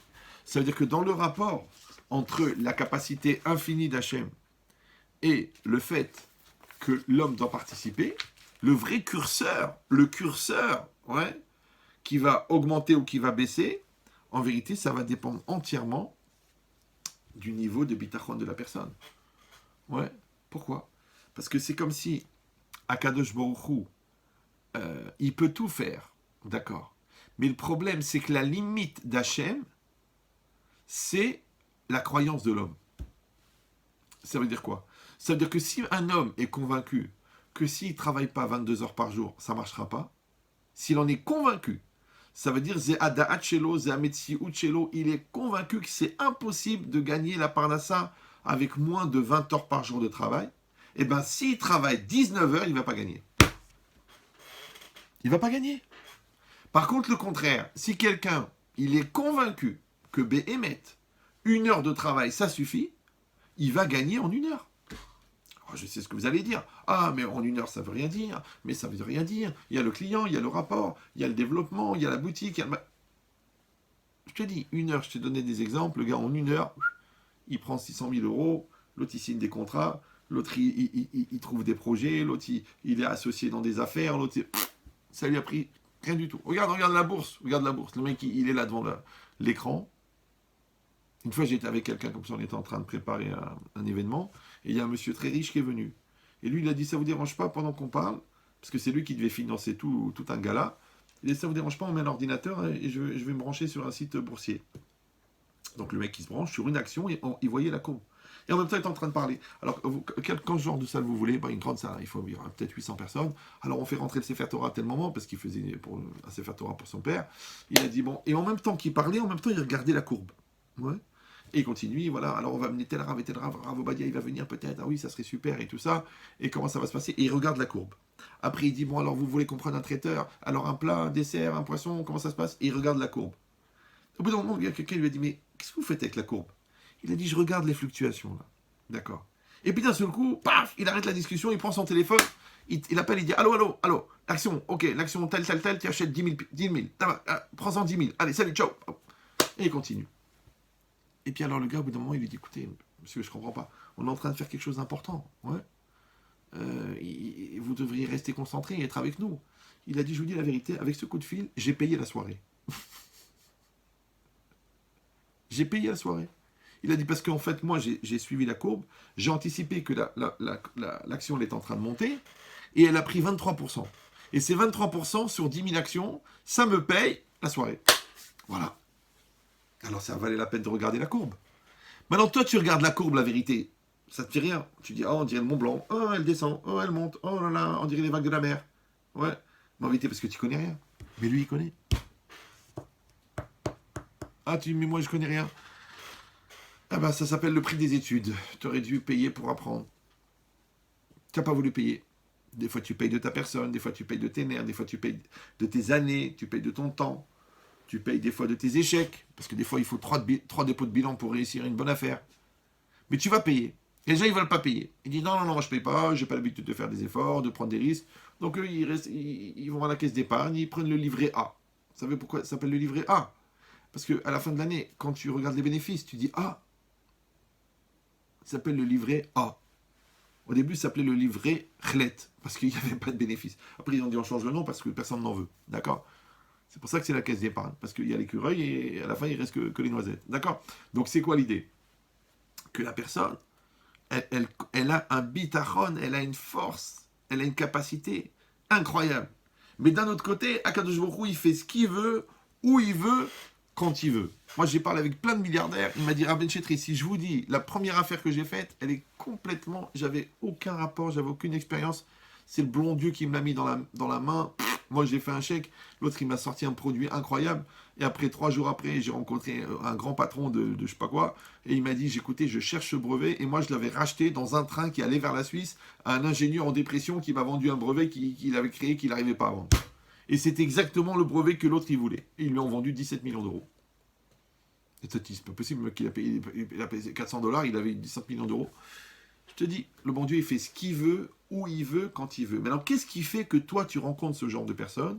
Ou qu'est-ce qui fait que toi, tu dois travailler 23 heures par jour? Ça, c'est un choix qui est personnel. D'accord?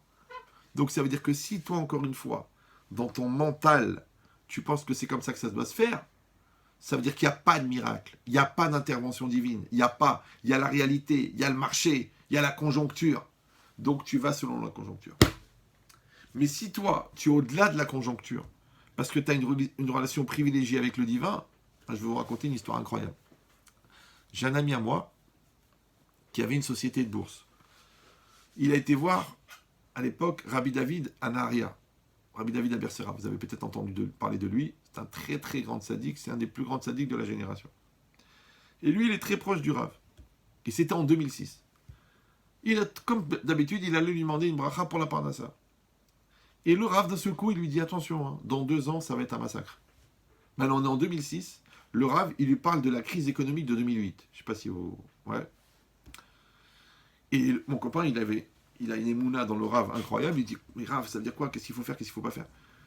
Il a dit quoi? Je vais couler, je vais truquer, je ferme la boîte, je fais quoi? Il a dit, écoute, si toi, écoutez bien la logique, la conjoncture mondiale, elle va être pourrie. Elle va exploser. Maintenant, si toi, tu as un lien avec Hachem de bitachon très fort, ouais, tu n'es pas touché par la crise mondiale. Ça veut dire quoi? Ça veut dire que la crise mondiale, elle touche tout le monde, mais tout le monde, c'est personne. Mais si toi, tu es quelqu'un, c'est-à-dire que quelqu'un, c'est unique, ça veut dire que toi, tu as un lien unique avec Hachem, tu as un lien privilégié avec Hachem, même si la conjoncture, elle est incroyablement mauvaise, mais toi, tu n'es pas dans la conjoncture. Alors, je vous traduis en hébreu pour les gens qui ont l'habitude d'étudier la Torah. Le lien individuel avec Hachem s'appelle Hashgacha Pratit, une intervention de Dieu particulière pour toi. Ouais. Maintenant, quand toi, tu refuses d'avoir ce lien particulier, et que toi, tu penses que tout le monde est tout le monde, et tout le monde est une unité, et chacun est un citoyen du monde, et toi, tu es une particule élémentaire perdue dans l'univers, donc toi, tu es tout le monde. Maintenant, tout le monde, c'est personne. Vous me suivez ou non? Mais quelqu'un, c'est quelqu'un.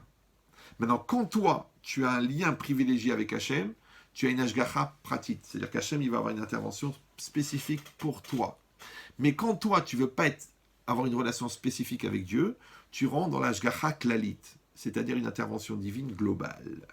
Ce qu'on appelle en français la conjoncture, d'accord, qui peut s'écrire d'ailleurs en 2 mots. Donc maintenant, qu'est-ce qui se passe? Il lui a dit ça. Il a dit, si toi, tu es dans la logique de la conjoncture, tu as l'angoisse, tu as la peur, tu as dit, ah, c'est la crise, oh là là, Morgane, il a coulé, qu'est-ce que je vais faire moi et tout ça? Tu vas partir. L'ouragan, le tsunami de la crise, il va t'emporter. Mais si toi, tu continues à faire ta tuila, tu continues à mettre tes tuilines, tu continues à aller au travail, tu continues à faire tes affaires normalement, parce que tu es confiant d'Hachem, tu passes la crise. Et bien imaginez-vous que ce gars-là, non seulement qu'il a passé la crise, il a très très bien passé, mais en plus de ça, après la crise, ouais, en 2009-2010, des très grosses boîtes de bourse, ils l'ont contacté pour lui dire, écoute, comment t'as fait? Comment t'as fait? Parce que nous, on veut te racheter, parce que toi, t'es un stratège de malade. Tout le monde a pris sur la gueule des sociétés qui pèsent 1000 fois plus lourd que toi, et toi, t'as traversé la crise Tranquille. Mais non, il ne peut pas leur dire parce que c'est à cause du bitachon. Ils comprennent rien, les gars. Ouais, d'accord? Mais c'est ça l'idée. Mais alors, si on en est là, alors on arrive à quelque chose qui est très très beau. Il y a un midrash, Rabbah, d'accord? Bon, ça va être un peu plus compliqué à expliquer, mais c'est pas grave. Vous savez, quand on a vu dans la paracha Toldot que Yaakov Avinu, il s'est fait passer pour Esav, d'accord? Et parce que Yitzhak, il avait dit à Esav d'aller chasser pour lui et de lui ramener, de lui cuisiner, et que lui, il allait bénir. Il allait bénir Esav. Maintenant, quand Rivka a entendu ça, qu'est-ce qu'elle a fait? Elle a dit à Yaakov, écoute, toi, vite, va me chercher 2 agneaux, je vais les préparer comme il aime ton père, tu vas mettre les habits de Esav, tu vas te faire passer pour Esav, tu vas prendre la bracha de Esav. Ok. Maintenant, le problème, c'est que, normalement, pour aller sur le terrain de chasse, ça prend 1 heure, pour chasser, ça prend encore 2 heures, pour revenir, ça prend encore 1 heure. Donc, en tout, ça faisait 4 heures. Mais lui, Yaakov Avinu, comme il a juste pris 2 agneaux dans le troupeau et qu'il les a fait cuire, en 1 heure, c'était prêt. Donc, quand il est rentré, d'accord, dans la tente, en se faisant passer pour Esav, alors, Yitzhak, il a eu une phrase incroyable. Il a dit, Ma miarta béni. Comment ça se fait que tu as fait tellement maher, tellement vite? Comment c'est possible que tu as fait tellement vite? Ouais, il a dit, Mazé miarta limtso béni. Comment tu as fait vite pour trouver le gibier pour me l'amener? Et qu'est-ce qu'il a répondu? Yaakov. Donc, Yaakov, vous avez compris que Yaakov, il se fait passer pour Esav. Il dit, Ki craint Hachem elokecha lefanai. Car l'Éternel, ton Dieu, m'a présenté devant moi. Sous-entendu, c'est Mina Shamaim. Ouais. À peine je suis sorti de la maison, paf, il y a une gazelle qui est passée, trac, je l'ai attrapée, hop, je l'ai amené, je l'ai fait cuire, hop, c'est pour ça que ça a été vite. Ça veut dire, c'est Hachem qui m'a présenté la chose. Ok? Alors, sur cette phrase-là, sur la réponse de Yaakov qui se fait passer pour Esav, oui, regardez qu'est-ce qu'il dit le Midrash. C'est une marloquette, une discussion entre Rabbi Yochanan et Resh Lakish. D'accord? Chadama, il a dit, Im le korbanecha amtsilecha kadosh baruch shenemar vaïsa avram et enav vayar veine ha'il le malchalcha alachat kama vekama. Alors c'était quoi l'argument, encore une fois, de Yaakov qui se fait passer pour Esav quand il parle à Yitzhak? Il a dit, mais réfléchis Yitzhak, toi, tu te rappelles, t'étais sur l'autel, sur le misbéach, tu devais mourir. Avram, il avait déjà le couteau sur la gorge, il allait te tuer. Et juste à ce moment-là, il est arrivé le ha'il, le bélier, pour prendre ta place.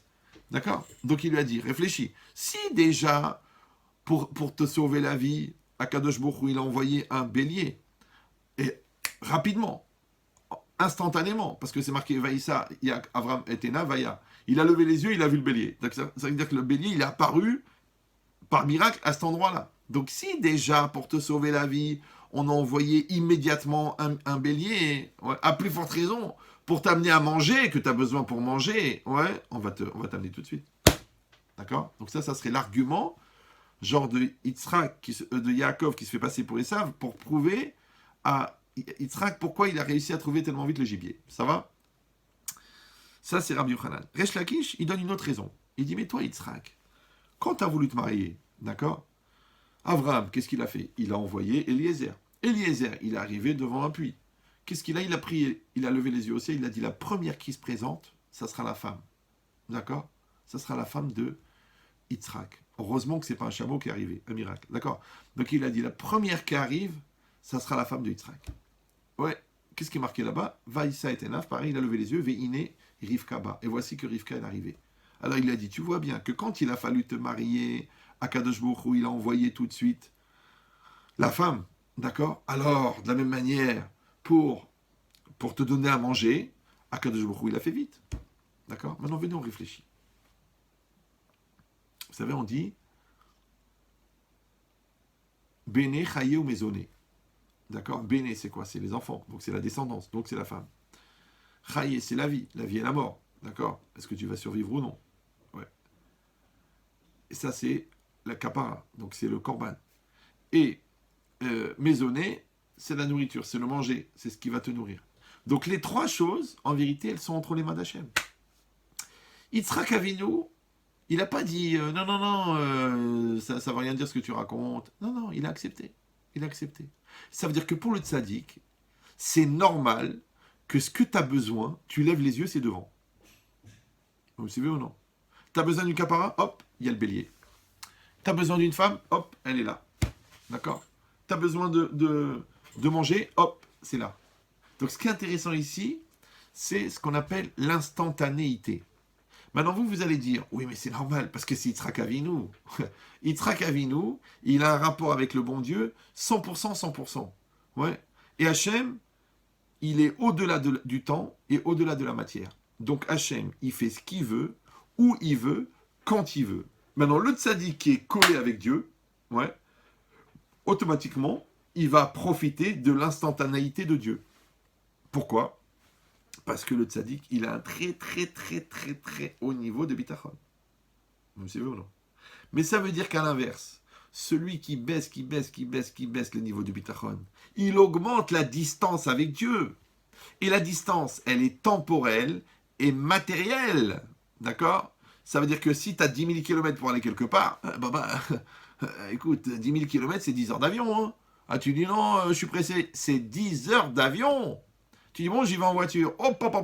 C'est 30 jours de bagnole. J'y vais à pied. Oh là là là là, c'est 1 an et demi de marche. Donc, plus tu baisses ton bitachon, plus tu augmentes ta ishtadlout. Et attention, dans l'espace, les kilomètres, et dans le temps. Dans le temps. Ouais. Parce qu'encore une fois, Hachem, en 3 secondes, il peut faire le miracle. Tu dis, ouais, mais comment ça se fait que j'ai mis 10 ans pour faire ça, et 14 ans pour développer la boîte, et 12 ans pour avoir le shalom, et 16 ans pour construire la maison, et 14 ans pour... Comment ça se fait que ça prend tellement de temps, mais je comprends pas ce que tu veux. Hachem, il s'appelle Yud Ke Vav Ke. Le Yud, le E, le Vav et le E. La racine, c'est Ov. Ov, c'est quoi ? C'est le présent. Donc, quand on voit le nom Yud Ke Vav Ke, on le prononce, on doit penser à Yahvé veillé. À Yahvé veillé, ça veut dire quoi ? Il était, il est et il sera. Ça s'appelle en français l'omniprésence. Dieu, il est omniprésent. Donc, Dieu, il est tout le temps présent. Maintenant, moi, je vais te faire gagner 10 ans d'Yeshiva. Ouais. Ne dis pas que Dieu, il est tout le temps présent dans le temps. Moi, je te dis, Dieu, c'est le temps. Ça va ? Mais Dieu, il s'appelle aussi Makom.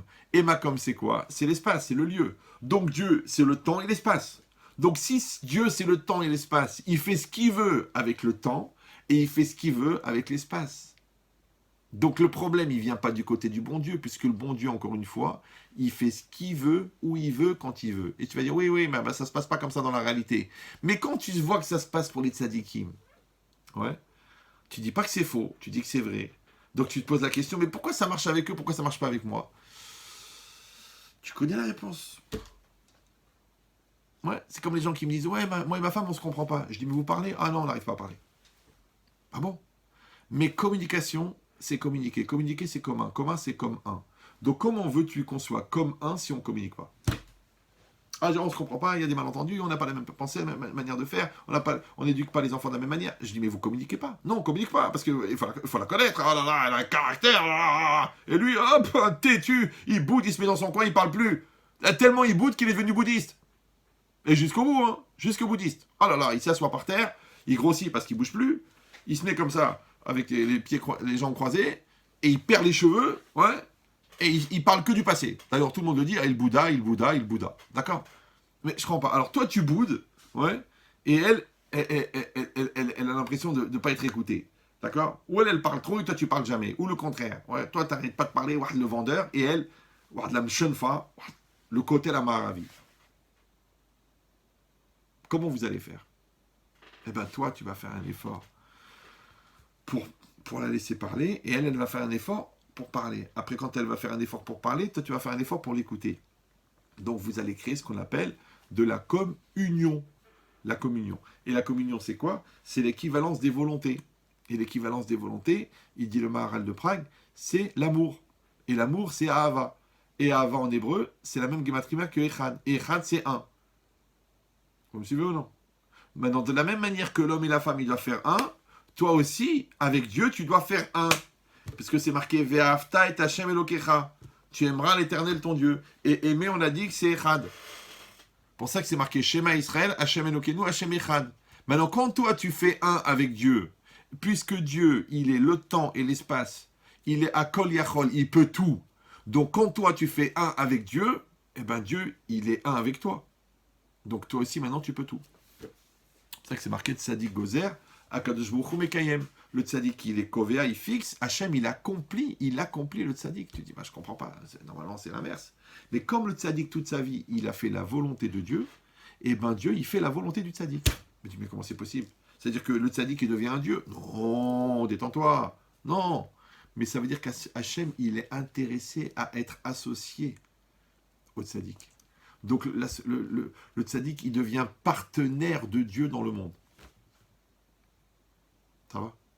Mais quand toi, tu veux pas être associé, parce que tu dis, non, moi je me débrouille tout seul, moi j'ai pas besoin du bon Dieu, moi je suis un malin, moi je suis un gars intelligent, moi j'ai la gava, moi je me rabaisse pas, moi j'ai besoin de personne, moi je fais tout par moi-même, toi avec mes mains. Ouais. Alors le bon Dieu il dit, bah, puisque tu penses que tu peux tout faire tout seul, alors je vais te bénir. À Dieu, il va bénir celui qui pense qu'il peut tout faire tout seul. Quel bracha il fait Hachem à celui qui pense qu'il peut tout faire tout seul? Ouais. Il va lui dire, débarrassek. Débarrassek, Yababa. Débrouille-toi. Et après, tu dis, ah, où il était Dieu quand j'ai eu besoin de lui? Ah, où il était pour m'aider? Ah, pourquoi les choses, elles se font pas? Pourquoi le magasin, il se vend pas? Pourquoi l'autre, il se marie pas? Pourquoi le business, il se conclut pas? Pourquoi l'argent, il vient pas? Pourquoi l'action, elle baisse? Mais papa, on t'a dit, débarrassek. Bon, t'as pas compris encore? Tu veux faire tout seul? Fais-le! Mais ne viens pas chez le bon Dieu dire pourquoi. Tu sais, ça rend malade. Les gens toute la journée, lama, lama, lama, lama. Eh bien, à force de dire lama, à force de dire pourquoi, ils tombent malades. Ça, c'est une maladie très grave, ça s'appelle Serge. D'accord? C'est des gens qui se lèvent le matin, ils se mettent à crier « Je suis malade ». On l'appelle des Serges lama. Bon, c'est pas grave. Je ne sais pas si vous avez gardé un peu de culture française. Je vois que Frédéric, ta femme, elle réagit bien. Je pense qu'elle a écouté beaucoup de cours. Donc ça veut dire quoi? C'est pas trop dur la répétition? C'est pas grave. Moi aussi, je les ai entendus, la vérité. Hein. J'assiste à tous mes cours. Donc, qu'est-ce qui est marqué ici? Ici, c'est marqué une chose extraordinaire. C'est que un homme, ouais, il va être dans cette confrontation avec le divin. Parce qu'Hachem, il est en face. Il s'appelle la réalité. Il s'appelle la Hashgacha. Il s'appelle la proposition. Il s'appelle l'intervention. Il s'appelle la providence. Il est là devant nous. Et nous, on est là. Maintenant, la question, elle est, quelle distance on va garder entre nous et Dieu? Si on met la nature entre nous et Dieu, on dépend de la nature. Si on met la conjoncture entre nous et Dieu, on dépend de la conjoncture. Si on met l'économie mondiale entre nous et Dieu, on dépend de l'économie mondiale. Si on met la menace iranienne entre nous et Dieu, on est dans la menace iranienne. C'est nous qui décidons, en fin de compte, comment la réalité, elle va nous séparer de Dieu.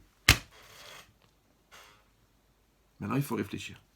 On a posé la question, puisque tout est miné Shamaïm, alors le bon Dieu n'a pas besoin de nous. Alors je vous donne la réponse, parce que ça fait déjà 1h12 que vous me subissez, donc il y en a qui doivent prier pour que je m'étouffe, mais je vais essayer de raccourcir, d'accord? Mais l'idée c'est quoi? C'est qu'en fin de compte, Dieu n'a pas besoin de nous. Vous avez raison, Dieu il peut tout faire tout seul. Mais c'est nous qui avons besoin de faire quelque chose pour nous convaincre. Parce que vous avez compris maintenant que c'est une question de conviction. Le curseur, le bitachon, la confiance en Dieu, c'est une question de conviction. Maintenant, le problème, c'est combien est-ce que moi, je vais m'éduquer à penser que ça dépend de Dieu. Ou le contraire, je vais me conditionner à penser que ça dépend de moi. Maintenant, plus moi, je vais me conditionner à penser que ça dépend de moi, plus je vais penser que ça dépend de moi, plus je vais vivre en fonction du fait que ça dépend de moi. Donc Dieu, il ne peut pas intervenir. Puisque je lui dis, je prends toute la place. Vous me suivez ou non? Ça veut dire quoi? Ça veut dire qu'en fait, la première ishtadlout, le premier effort à fournir par l'homme, en fin de compte, c'est de fabriquer du bitachon. Ben oui, parce que je sais que ça va dépendre du bitachon, ça va dépendre de la confiance en Dieu. D'accord? Mais si moi je dis, je vais augmenter encore la ishtadlout, je fais un magasin, je fais un deuxième magasin, je fais un troisième magasin, je fais un quatrième magasin, mais ça change rien. Le bon Dieu, il pouvait t'envoyer tout le chiffre d'affaires avec un seul magasin. Maintenant, si toi tu penses qu'il en faut 14, va esquinter ta santé à faire les 14. Ouais. Et les Chachamim, il donne un exemple. Il dit, c'est comme tu as un tonneau. Un tonneau, il y a 100 litres de vin dedans. D'accord? Donc le tonneau, c'est quoi? C'est la parnassa de l'année. Le bon Dieu, il t'a donné 100 000 euros pour cette année. Et toi, tu as un robinet. Et tu te sers de ton vin. Ah, tu te sers, t'en prends. Après, tu sais ce que je vais faire? Mais je suis bête, moi. Je suis en train, avec un robinet, j'arrive à tirer tant de vin. Je vais mettre 2 robinets. Je vais mettre 3 robinets. Mais les 3 robinets, ils tirent du même tonneau, Yabrel.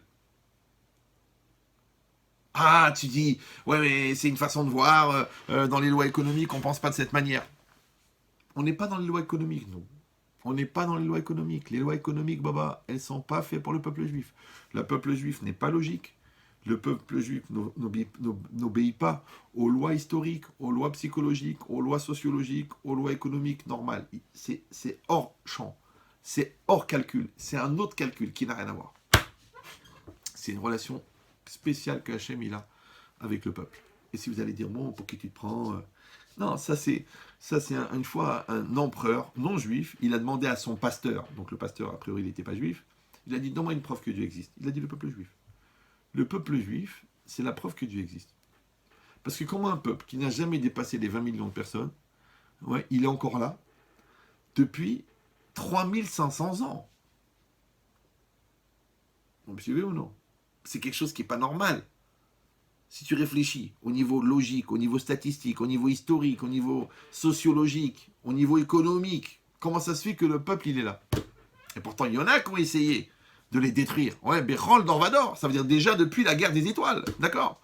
Donc si c'est ça, ah vous l'avez raté celle-là, d'accord? Donc si c'est ça, ça veut dire qu'il y a des centaines et des centaines de générations qui sont passées, ouais, et ils ont disparu, les Romains. Chez Fralam, ils sont devenus un café, ouais. Les Crétois, ils sont devenus une petite ville à côté de Paris, Créteil, d'accord. Les Incas, il reste même pas un cas. Les Macédoniens, il reste une salade. Ça veut dire qu'il n'y a plus rien. Les Égyptiens, tu crois que les Égyptiens qui habitent en Égypte, c'est les Égyptiens de l'époque des pyramides? Chiffre Alam, ils ont disparu, il reste 3 hiéroglyphes, ouais. Comment le Ham Israël, il est encore là? Pourquoi? Pas parce qu'ils sont malins ou parce qu'ils organisent le monde, non. C'est parce que le bon Dieu, il a promis qu'il y en aurait jusqu'à la fin des temps. Vas-y, lève-toi, monte et descends. Donc ça veut dire quoi cette logique-là? Ça veut dire de la même manière, quand on a fixé la Parnassa, c'est pas parce que tu vas augmenter le nombre de magasins qu'il y aura plus. C'est la Parnassa de cette année. Ouais, et c'est pareil pour l'effort. Imagine, tu es assis dans un train. Toi et moi, on est assis dans le train. On est assis, comment ça va, qu'est-ce qu'on pense et tout ça. Puis on commence à réfléchir. Ah, t'as fait de la physique, ouais, la physique quantique, ouais, c'est intéressant. Donc le train, il se déplace sur les rails, ouais, ouais. Donc le parterre, il est immobile, ouais. Mais le train, il est en mouvement, sur les rails. Ah oui, d'accord. Dis-moi, comment il se déplace le train? Parce que il y a une locomotive qui tire le train. Oh, donc la locomotive qui tire le train, disons dire la locomotive, elle est à l'arrière du train et elle pousse le train. Donc la locomotive, elle développe une pression, d'accord, qui est énorme. Parce que le train, par exemple, il pèse 600 tonnes, d'accord, tout cumulé, et il y a une locomotive qui le pousse. C'est-à-dire que la locomotive, elle développe une puissance qui est plus que 600 tonnes, puisqu'elle arrive à déplacer 600 tonnes. Ouais, d'accord. Dis maintenant, si le train il va à 80 km/h, ça veut dire que la locomotive, elle arrive à pousser un train de 600 tonnes à 80 km/h. Extraordinaire. Il dit, tu sais ce qu'on va faire? Si toi et moi, on se lève, on se met à l'avant du train, dans le wagon, et on pousse, on va développer la pression. Donc il y aura la pression du train, plus notre pression à nous. Nous, on pèse chacun 80 kg. On va mettre une pression de 160 kg, en plus des 600 tonnes. Donc le train, il devra aller plus vite. Tu dis, mais t'es fou, toi. Toi, t'es dans le train, toi. Le train, il se déplace, c'est pas toi qui fais avancer le train. Alors les lois de la physique, les lois de la physique. Ah bon, et les lois de l'atminique, tu as pensé à ça? D'accord. Donc en vérité, tu as compris que c'est pas parce que tu pousses plus fort que les choses elles avancent plus vite.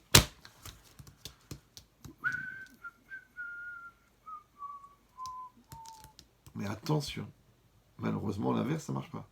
C'est que si tu es convaincu qu'il faut pousser, si tu pousses pas, ça marche pas. Moi je connaissais des gens, ils étaient convaincus que s'ils travaillaient moins de 16 heures par jour, ils n'avaient pas la part à ça. Et bien, à 14 heures, le client il signait pas. Et d'autres, non, ils disaient moi tous les matins j'étudie, avant 14 heures, je touche rien. Et bien le téléphone il sonnait pas, alors qu'ils avaient une secrétaire qui était là-bas le matin. Mais ça sonnait pas. À quelle heure ça sonnait? À 14 heures. Quand le mec il finissait son limoud de la journée. Je dis ouais mais c'est pas évident. Et ben c'est ça le problème. Le problème c'est ça, c'est que c'est pas évident. Et comme rappelez-vous cette phrase de Menchetrit, il avait dit à l'époque, pour ceux qui l'ont écouté régulièrement, à l'époque, c'est là où il donnait les cours à Paris, ouais, il a dit, dans la vie, ce qui n'est pas évident, c'est ce qui n'est pas évident. Mais ce qui est évident, c'est ce qui est évident. Là, vous dites, là, il a atteint le sommet de la débilité, là. Ouais. Ce qui est évident, c'est ce qui est évident. Ce qui n'est pas évident, c'est ce qui n'est pas évident. Bah, évidemment. Ouais. Évidemment. Ouais. Et quand tu tombes dans la piscine, tu sors mouillé. Waouh, quand la cavote, blainara. Bon, sauf dans les années 50, où il sortait de la piscine avec le brushing. Mais ça, c'est un problème au montage. D'accord. Mais l'idée, c'est quoi?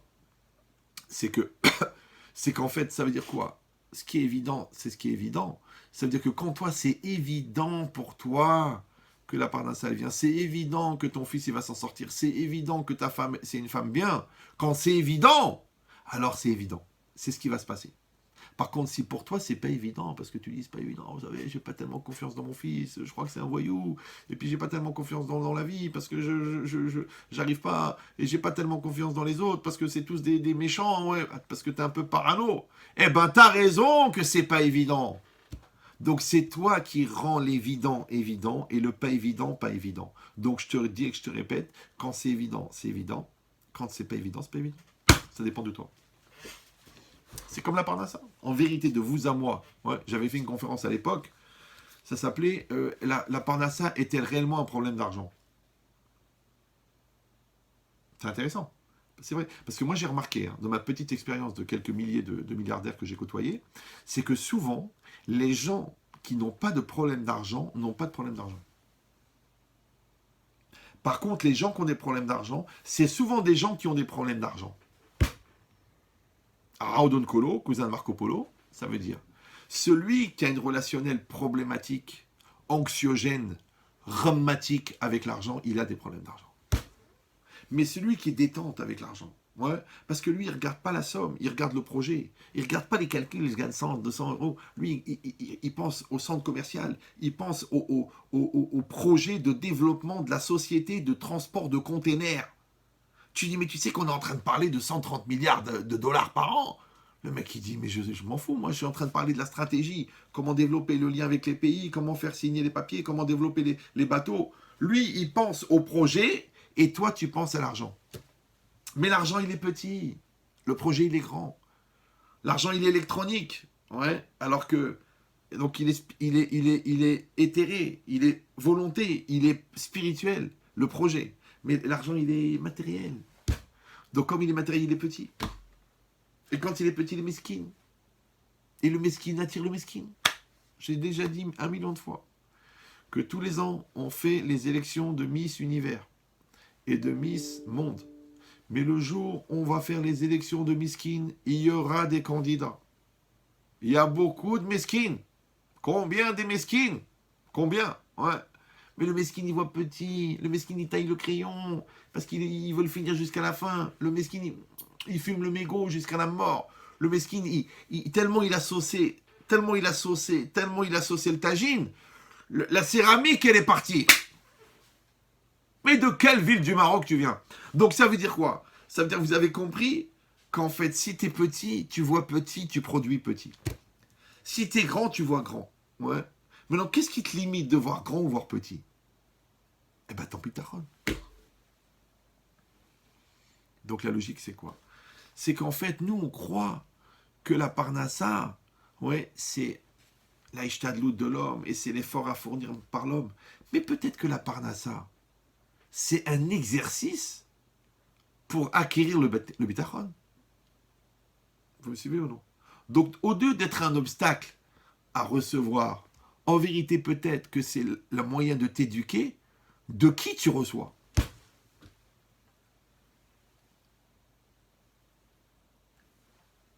Vous savez, la Gemara, elle raconte qu'un jour, les élèves de Rabbi Shimon Bar Yochai, ils lui ont posé la question, mais pourquoi Kadosh Baruch Hu, il a envoyé la manne tous les jours? Il aurait pu l'envoyer une fois par mois. Ouais, ça s'appelle les coupes faim. D'accord? Imagine, le bon Dieu leur envoyait un morceau de manne, tu le manges, tu n'as plus faim pendant un mois. Pourquoi il l'envoyait tous les jours? Tous les jours, tous les jours. Et tous les jours, il fallait sortir, aller ramasser, tous les jours, aller prendre, aller ramasser, cuisiner, manger, tous les jours, aller ramasser, tous les jours. Il a répondu Rabbi Shimon Bar Yochai. C'est pour que l'homme, il s'habitue à dépendre d'Hachem. De la même manière, le Rav Simcha seul, il a demandé, il a dit, mais pourquoi est-ce qu'on a besoin de prier? De toute façon, le bon Dieu, il sait ce qu'on a besoin. Mais quand tu pries, ça veut dire que tu t'adresses à Dieu. Quand tu t'adresses à Dieu, tu vas avoir la kavana. La kavana que quoi? Que ça dépend de lui. Donc en fait, la prière, elle ne sert pas à dire à Dieu ce que tu as besoin. Dieu, il sait très bien ce que tu as besoin. Il sert à te faire, toi, dépendre de Dieu. À ta talouibo. Maintenant, le fait d'être talouibo, ça veut dire que tu dépends plus de Dieu, donc tu dépends moins de toi. Donc je vous donne la logique. C'est qu'on a dit tout à l'heure, il y a la part de l'homme et il y a la part de Dieu. Mais on a compris que le curseur, c'est quoi? C'est le bitachon. Donc maintenant, tu as deux solutions. Soit tu vas pratiquer de plus en plus l'Aïchtadlout, et donc tu vas avoir de plus en plus d'occasions de faire, et de rajouter, et tu t'étonnes après que tu n'as plus le temps d'aller à la synagogue, ni d'étudier la Torah, ni rien du tout. Soit tu vas pratiquer le bitachon, ouais, et le reste, ça va être l'Aïchtadlout. Donc en fait, la question elle est-ce que l'Aïchtadlout, c'est ce qui reste après le bitachon? Est-ce que l'effort de l'homme, c'est ce qui reste après la confiance en Dieu? Ou est-ce que la confiance en Dieu, c'est ce qui reste après l'Aïchtadlout, après l'effort? Maintenant, toi, ce que tu vas faire, ouais, tu vas faire des exercices de bitachon. Par exemple, le matin, tu te lèves à 5 heures du matin, tu vas au travail. Parce que tu dis, je dois briefer les clients, je dois briefer les vendeurs, je dois préparer le planning de la journée. Tu dis, non, tu sais ce que je vais faire, je vais aller à la prière. Tu vas à la prière, mais t'es fou, toi, t'es fou. T'es le charge d'entreprise, il y a 5000 vendeurs, tu dois préparer les équipes, tu dois préparer les secteurs d'activité, tu dois préparer le briefing, tu dois préparer la communication, tu dois préparer la pub pour la journée. Tu dis non. 9 heures. 9 heures 9 heures. Mais attends, mais à 6 heures du matin, tu devrais être sur le pied de guerre. Mais qu'est-ce que tu fais? Toi, tu vas à la prière. Quand tu vas à la prière de 8 heures à 9 heures, alors que tu pourrais être au bureau, tu pourrais encore améliorer, préparer, développer, construire, orienter, cet effort que tu fais de prière, en fait, compte. C'est quoi? C'est une ishtadlout. Parce que en priant, tu dis au bon Dieu, débrouille-toi. Maintenant, le bon Dieu, il t'a dit de prier. Quand il t'a dit de prier, ouais, tu fais la mitzvah de prier. Mais quand tu pries, tu le fais sur le compte de ta ishtadlout, parce que tu aurais pu être au magasin déjà à cette heure-là. Mais quand tu pries, qu'est-ce que tu fais en vérité? Tu t'auto-éduques à penser que ça vient du bon Dieu. Maintenant, comme tu augmentes le bitachon, ouais, donc automatiquement, le bon Dieu va s'occuper de la ishtadlout. Parce que pourquoi toi, tu dois faire 4000 clients, 4000 contacts pour avoir 4 clients? Pourquoi tu ne fais pas 4 contacts, 4 clients? Tu dis, ah, c'est pas comme ça que ça marche. Ah ben non, vous envoyez 400 000 prospectus, 200 000 mails, il y a 4% de retour. Dans les 4%, ouais, il y en a encore 10% qui vont être sensibles au produit. Et sur les 10%, on va avoir 2 signatures. Ouais. Mais qu'est-ce que ça peut lui faire au bon Dieu, dans les statistiques, de t'envoyer les 2 clients qui vont t'acheter? Ça s'appelle les appels entrants. Ouais. Toi, tu prends ton téléphone, t'appelles. Ou non, ouais, non. L'appel entrant. Le client, il appelle, bonjour, votre produit m'intéresse. On y va aussi. Ça, c'est une question de bitachon. J'ai raconté ça. C'est une histoire qui s'est passée. Hein. Je mens rarement dans les cours. Hein. Il y a au moins 20 ans, je donnais des cours à Paris. Bon, je connais les cours. Et puis, il y avait un petit jeune, il vient me voir. Il me dit, Ahmed Chetri, je voulais vous dire que, grâce à Dieu, ça fait 2 ans que je vais à votre cours et j'ai fait une bonne teshuva. Et maintenant, j'ai eu mon diplôme d'action commerciale. Et tous les matins, ben, j'étudie à Pavé. Et l'après-midi, je travaille. Bon, ok. Et je dis, Mazal Tov, Bracha, Maslacha, Bezat Hashem, que des bonnes nouvelles. Ok. Il vient, je sais pas, 2 semaines après, avec un problème. Il me dit, Rav, j'ai un problème. Je fais, c'est quoi ton problème? Il m'a dit, voilà, je travaille chez un monsieur qui vend des habits pour le froid. D'accord? Ça veut dire que tous les gens qui travaillent dans des chambres froides et tout, ils ont des manteaux spéciaux parce qu'ils sont toute la journée à moins 8, moins 12, moins 14. Les gars, ils ont besoin des habits spéciaux. Et ce monsieur-là, qui est Feuge, il vend ces produits-là au central d'achat, il leur vend, d'accord, au groupe pour qu'ils puissent truquer. Il a dit, moi, il m'a donné une liste de téléphones et j'ai commencé à téléphoner. Et au bout du 4e téléphone, ah oui, il m'a dit, quand j'ai été pour me faire employer, j'ai dit au gars, écoutez, moi, je ne peux pas venir à plein temps parce que moi, je veux étudier tous les matins. Donc moi, j'étudie tous les matins jusqu'à midi, ou 1 heure. Après, je viens, je cours. Et vous en faites pas, de 2 heures à 20 heures, je suis là, je travaille, je truc et tout ça. Ici, il faut rattraper le dimanche ou quoi, parce que je suis chômeur Shabbat. Le gars, il a dit, écoute, toi, t'es Feuge, moi, je suis Feuge. Écoute, ok, je te fais confiance, t'es un petit jeune, on y va. Le mec, il commence à travailler. 2e jour de travail, il prend son téléphone, hop, il appelle, bonjour, société Baba, nous vendons des trucs, il dit, combien, quel prix, quelle marge, quel truc, papa, envoyez-moi un truc, combien, ok, on y va, 100 000 pièces. 100 000 pièces. Bon, le mec, il se lève, il va voir le patron, il dit, patron, j'ai un client là qui veut 100 000 pièces. Il dit, t'es fou, c'est un canular, le mec, il se fout de toi et tout. Il prend le téléphone, il dit, bonjour monsieur, bon alors, c'est quoi, c'est la valise RTL? Non, écoutez, non, c'est la société Bahlaboubou, on a besoin de 100 000 pièces et tout. Le mec, il voit que c'est sérieux. Bon, Le problème, c'est que quand il avait fait le contrat avec le jeune, il lui avait dit à l'époque, je te donne le SMIG, et je te donne 5% sur les commandes. Mais le mec, il a vendu 100 000 pièces. Donc il va reprendre la commission. Tabosa. Donc il était super content, le vendeur. Là, il a dit, regardez, ouais. Il a dit, alors comment ça se passe pour la commission? Vous payez en liquide, vous payez en solide, vous payez à Dubaï? L'autre, il a dit, non, mais je ne vais pas te donner 5% d'une commande de 100 000 pièces. Ah bon, mais pourquoi? Mais vous avez truqué, c'est mon contrat, c'est marqué dedans et tout ça. Mais il dit, mais t'es fou, ça va pas. Il a dit, mais moi, ça fait 20 ans que je suis dans le métier, j'ai jamais dépassé 20 000 pièces. Toi, t'arrives le premier jour, quatrième coup de fil, tu fais une commande à 100 000, c'est pas possible. Ils sont venus les deux me voir. Imaginez maintenant, je suis en face des deux, là, le petit jeune, là, Calimero, et l'autre, genre le patron, ouais. Il dit, monsieur le rabbin, soyons raisonnables. Je peux pas donner à cet enfant, quand même, à ce petit jeune, à ce gamin, une commission, je sais pas moi, c'était au moins, il avait au moins, je sais pas combien de milliers à l'époque c'était des francs ou des, je sais plus. Je dis, mais monsieur, c'est un contrat, vous avez marqué dessus. Vous avez marqué le SMIC plus 5% de commission sur les... Ah non, oui, non. Bon, comme il était en train de s'exciter, j'ai dit, écoutez, monsieur, j'ai demandé au petit jeune de sortir. Je dis, écoutez, monsieur, venez, on réfléchit tous les deux. On est des gens normaux, il y a du bon sens. Vous êtes depuis 30 ans dans le métier. Vous avez jamais dépassé une commande de 20 000 pièces.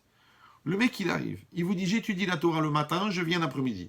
Il prend son téléphone, quatrième coup de fil, il débloque 100 000. Vous ne dites pas, mais comment ça se fait? Pourquoi ça lui arrive à lui? Vous dites, non, rien que vous pensez à la commission. Bah, la commission. Mais, JG, ça veut dire jeune jbeb. Tu lui donnes 5%, mais tu prends 95%. Toi, une commande comme ça, tu l'auras jamais eue. Là, tu peux prendre un aller simple pour Tel Aviv, baba. C'est-à-dire que tu es milliardaire. Qu'est-ce que tu as besoin maintenant de te prendre la tête? Parce que ça te tue la gava de devoir lui donner 5%. Mais tu vois pas que ce mec, il t'a amené la bracha? Ce petit jeune, là, ce petit gamin, ouais, parce qu'il est Nia, parce qu'il a l'aïmouna, parce qu'il étudie tous les matins, il t'a amené une bracha dans ton business. C'est Yosef Hatzadik qui est rentré dans ton business. Même le chef de la prison, il a vu la bracha de Yosef dans la prison. Même Lavan, il a vu la bracha que Yaakov, il avait amenée. Même Elimelech, il a vu la bracha que Yitzhak il avait amenée. Ça veut dire que tu dois ouvrir les yeux et voir la bracha. Mais toi, non, tu vois rien que les nerfs, que comment ça se fait que le mec, il a pris tellement. Donc en vérité, il a pris tellement parce qu'il a le bitachon. Et toi, t'as jamais pris. Pourquoi? Parce que tu croyais que ça dépendait de toi. Alors le bon Dieu, il t'a dit de brasser. Donc en vérité, vous avez compris que la logique, c'est une logique de curseur. Ouais. Donc on avait demandé, mais comment ça se fait que quand il a fallu envoyer les explorateurs, d'accord, quand les Israël ont envoyé les explorateurs, paf, ils ont pris 40 ans de prison, ils sont restés dans le désert, ils sont tous morts. Ouais. Mais quand Yehoshua il l'a envoyé, il a dit pourquoi? Parce que eux, ils étaient sortis d'Égypte, d'accord, et ils n'avaient pas encore le bitachon assez fort, donc ils ont eu peur. Donc automatiquement, quand ils ont envoyé par manque de confiance. La manque de confiance, ça te tue. D'accord? Par contre, les Bnei Israël, d'après 40 ans après, ils ont passé 40 ans dans le désert. Qu'est-ce qu'ils ont fait pendant 40 ans dans le désert?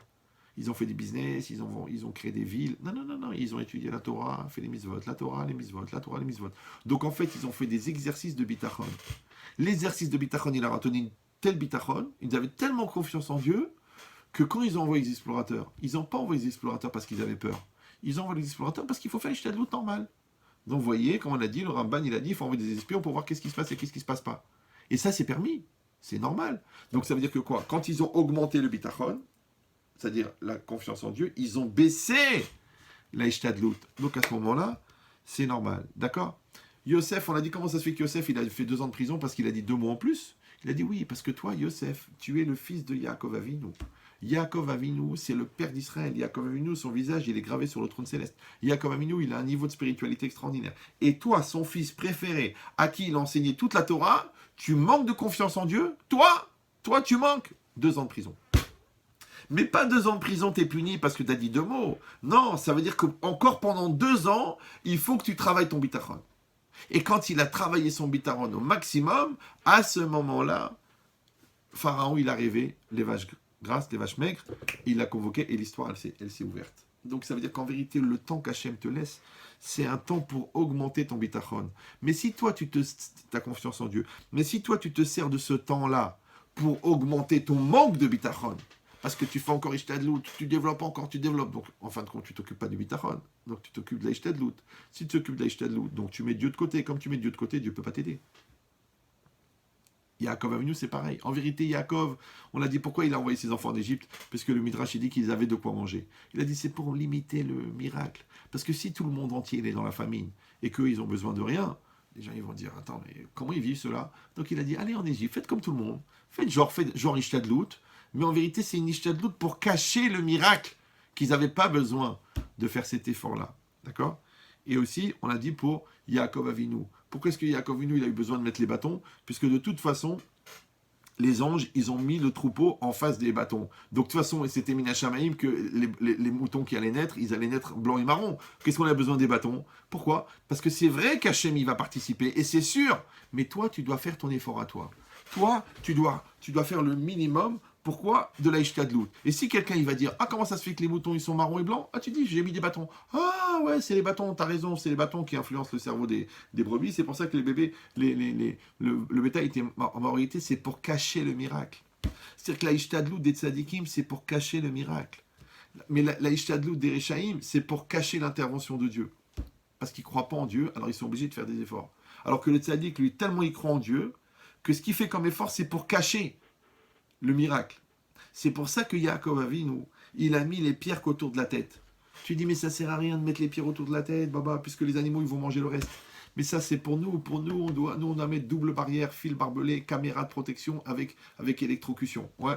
Parce qu'on n'a pas le bitachon. Mais lui, il a un bitachon tellement fort. Tu crois que quand un animal, il voit un malach, il voit un ange comme Yitzhak Avinu, Yaakov Avinu, tu crois qu'il va le manger? Tu crois qu'il va l'attaquer? Vous savez que les animaux, ils voient le Tselem Elohim. Vous savez ça ou non? Non? Ouais, sortez un petit peu. Toujours la yeshiva. Ouvrez vos yeux. Ouais, dans la parashat Noach, là-bas, c'est marqué que Akadosh Baruch Hu, bizarrement, quand les animaux ils sont sortis de la Teva, il a dit attention que les animaux, ils ne doivent pas tuer les hommes. Ils doivent pas. Ouais, alors, le Roi Haïm, il explique, tu sais pourquoi? Parce que le Dor HaMaboul, la génération du Maboul, ils avaient tellement baissé de niveau, au niveau spirituel, qu'ils avaient perdu le Tselem Elohim. Et comme ils avaient perdu la silhouette divine en eux, les animaux, quand ils les voyaient, ils ne voyaient pas des hommes, ils voyaient des chiens, donc ils les mangeaient. Mais comme les animaux avaient pris l'habitude de manger les hommes, Akadosh Baruch Hu, il a été obligé de prévenir les animaux, attention, maintenant ils ont fait teshuva, maintenant ils sont sérieux, c'est les enfants de noir, alors faites attention de ne pas les manger par habitude. C'est que les animaux, ils voient le Tselem Elohim. D'accord? Donc jamais des animaux, ils vont manger Yaakov Avinu. Yaakov Avinu, ils vont le manger. Mais c'est pas de la viande. C'est la lumière du monde. Donc, puisque c'est la lumière du monde, les animaux n'allaient pas l'attaquer. Donc, s'ils n'allaient pas l'attaquer, pourquoi il avait besoin de mettre la barrière? Il a dit minimum, pour faire semblant, il a mis autour de la tête. Ouais. C'est ce qu'il a dit Rashi, pour éloigner les bêtes sauvages. Mais en vérité, il n'avait pas besoin du tout. Mais il a fait comme ça les gens ils diront, tu vois, quand même, il a fait une protection. Et enfin, Yaakov Avinu, de la même manière. Pourquoi est-ce qu'il a eu tous les problèmes avec Esav? Justement parce qu'il a eu peur. Parce que le Midrash, il dit que c'est comme si un homme il marche sur le chemin et il y a un chien qui dort. Ouais. Donc tu as deux solutions. Soit tu passes sans faire de bruit, le chien il vit sa vie, toi tu vis ta vie. Soit tu réveilles le chien et tu lui donnes des cadeaux pour qu'il te laisse tranquille. Il dit le Midrash, c'est ça l'erreur qu'il a fait Yaakov Avinu. Il a eu peur, Vayar, il a eu peur. On l'a dit parce qu'il pensait que la faute elle avait fait perdre l'intervention divine. Et à cause de sa peur, il a donné des cadeaux. Ouais. Il a dit, tout ce qui s'est prosterné à Esav, c'est tout ce qu'on a subi, toute la galoute, ouais, toutes les souffrances, ça vient du fait que il a dit Adoni Esav, mon maître Esav, et qui s'est prosterné à Esav et qu'il a donné les cadeaux. Parce que s'il était passé, lui il avait vécu sa vie, Esav il serait passé de son côté, il n'y avait pas de problème. Mais lui qu'est-ce qu'il a fait? Il a été vers Esav pour lui donner les cadeaux, donc il a créé le contact, et Esav il a profité de cette dépendance. Voilà. Donc vous avez compris comment est-ce que quelqu'un en fin de compte, c'est par la religion, par la pratique des mitzvot, qu'en fait, il fait un chinour, une éducation personnelle de bitachon. Donc, quand tu fais la tfila, quand tu étudies la Torah, quand tu mets tes tfilines, quand tu fais le Shabbat, en vérité, tu fais ce qu'on appelle de la ishtadlout de bitachon. D'accord? Tu fais des efforts de bitachon. Maintenant, comme tu vas muscler ton bitachon, automatiquement, tu vas renforcer ta confiance en Dieu. Donc, tu vas naturellement baisser ta ishtadlout. Tu vas baisser la ishtadlout. Mais si toi, tu fais le contraire, tu dis non, moi je fais d'abord la ishtadlout, je fais tout ce que je peux faire, et s'il reste du temps, eh ben, je ferai la prière. Et s'il reste du temps, j'étudierai la Torah. Eh ben, tu ne trouveras pas du temps. Schéma, ouais. Il dit non. Si l'homme il a dit que chez Efne et Eshne, quand j'aurai du temps libre, je vais étudier la Torah, il ne va pas étudier la Torah celui-là. Le mec qui dit non, je vais attendre la retraite pour étudier le crise d'hémiplégie le soir de l'anniversaire des 60 ans. Khelet al-Denia. Ouais, non, c'est aujourd'hui. Imlo Arshav et Matai. Aujourd'hui, tu étudies la Torah. Aujourd'hui, tu fais des mitzvot. Aujourd'hui, tu fais kavod à ta femme. Aujourd'hui, tu fais kavod à ton mari. Aujourd'hui, tu t'occupes de tes enfants. Aujourd'hui. Maintenant, quand tu as compris ça, que tu pratiques la mitzvah, mais en vérité, la pratique de la mitzvah, en fin de compte, c'est la pratique du bitachon.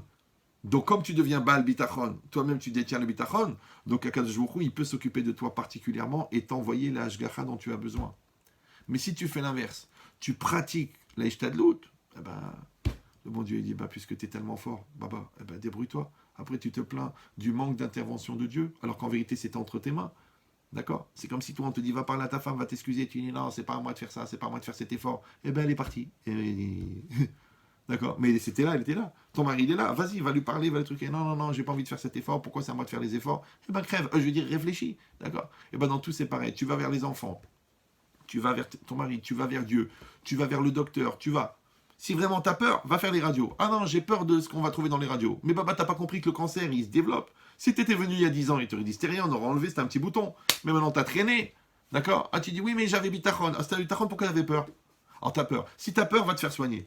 Si t'as pas peur, alors vas-y, n'aie pas peur, t'es comme Baba Saleh, toi, le cancer, il va mourir et toi, tu vas survivre. Donc vous avez compris que c'est un curseur et que c'est pour ça que c'est un sujet qui est tellement compliqué à expliquer et tellement compliqué à pratiquer, parce que malheureusement, au fur et à mesure que tu grandis, que tu vieillis, que tu changes, que tu augmentes ton niveau de religion, que tu baisses ton niveau de religion, que tu augmentes le nombre d'enfants, tu baisses le nombre d'enfants, que la situation économique, elle change ou elle ne change pas, que tu changes de pays ou non, il faut refaire tout le temps le calcul. C'est pour ça que c'est un sujet qui se termine jamais, d'accord? Parce qu'en fin de compte, il est tellement dur à déterminer. Voilà. Chazak ou Baruch. Bravo, je suis très content que j'ai réussi à le faire. Donc on a dit que le cours était dédié les Eilun Nishmat pour l'élévation de la Neshama de Chaviv ben Moshe Akun. Kachem velem sa Neshama parmi tous les tzadikim d'Israël. Maintenant, est-ce que je peux rajouter des noms ou non? Oui, bien sûr, bien sûr. T'es sûr? Ça n'enlève pas. Hein. Ner le Echad, Ner le Mea. Ça veut dire ce qu'on peut éclairer avec on peut allumer 1000 bougies. Donc on va demander pour la Refoua Shelema d'un certain nombre de personnes et vous répondez Amen, comme ça si Dieu veut vous ne serez jamais sur la liste. Donc on demande Refoua Shelema pour Nissim ben Nejma, pour Simcha Matflecha, Nissim ben Rivka,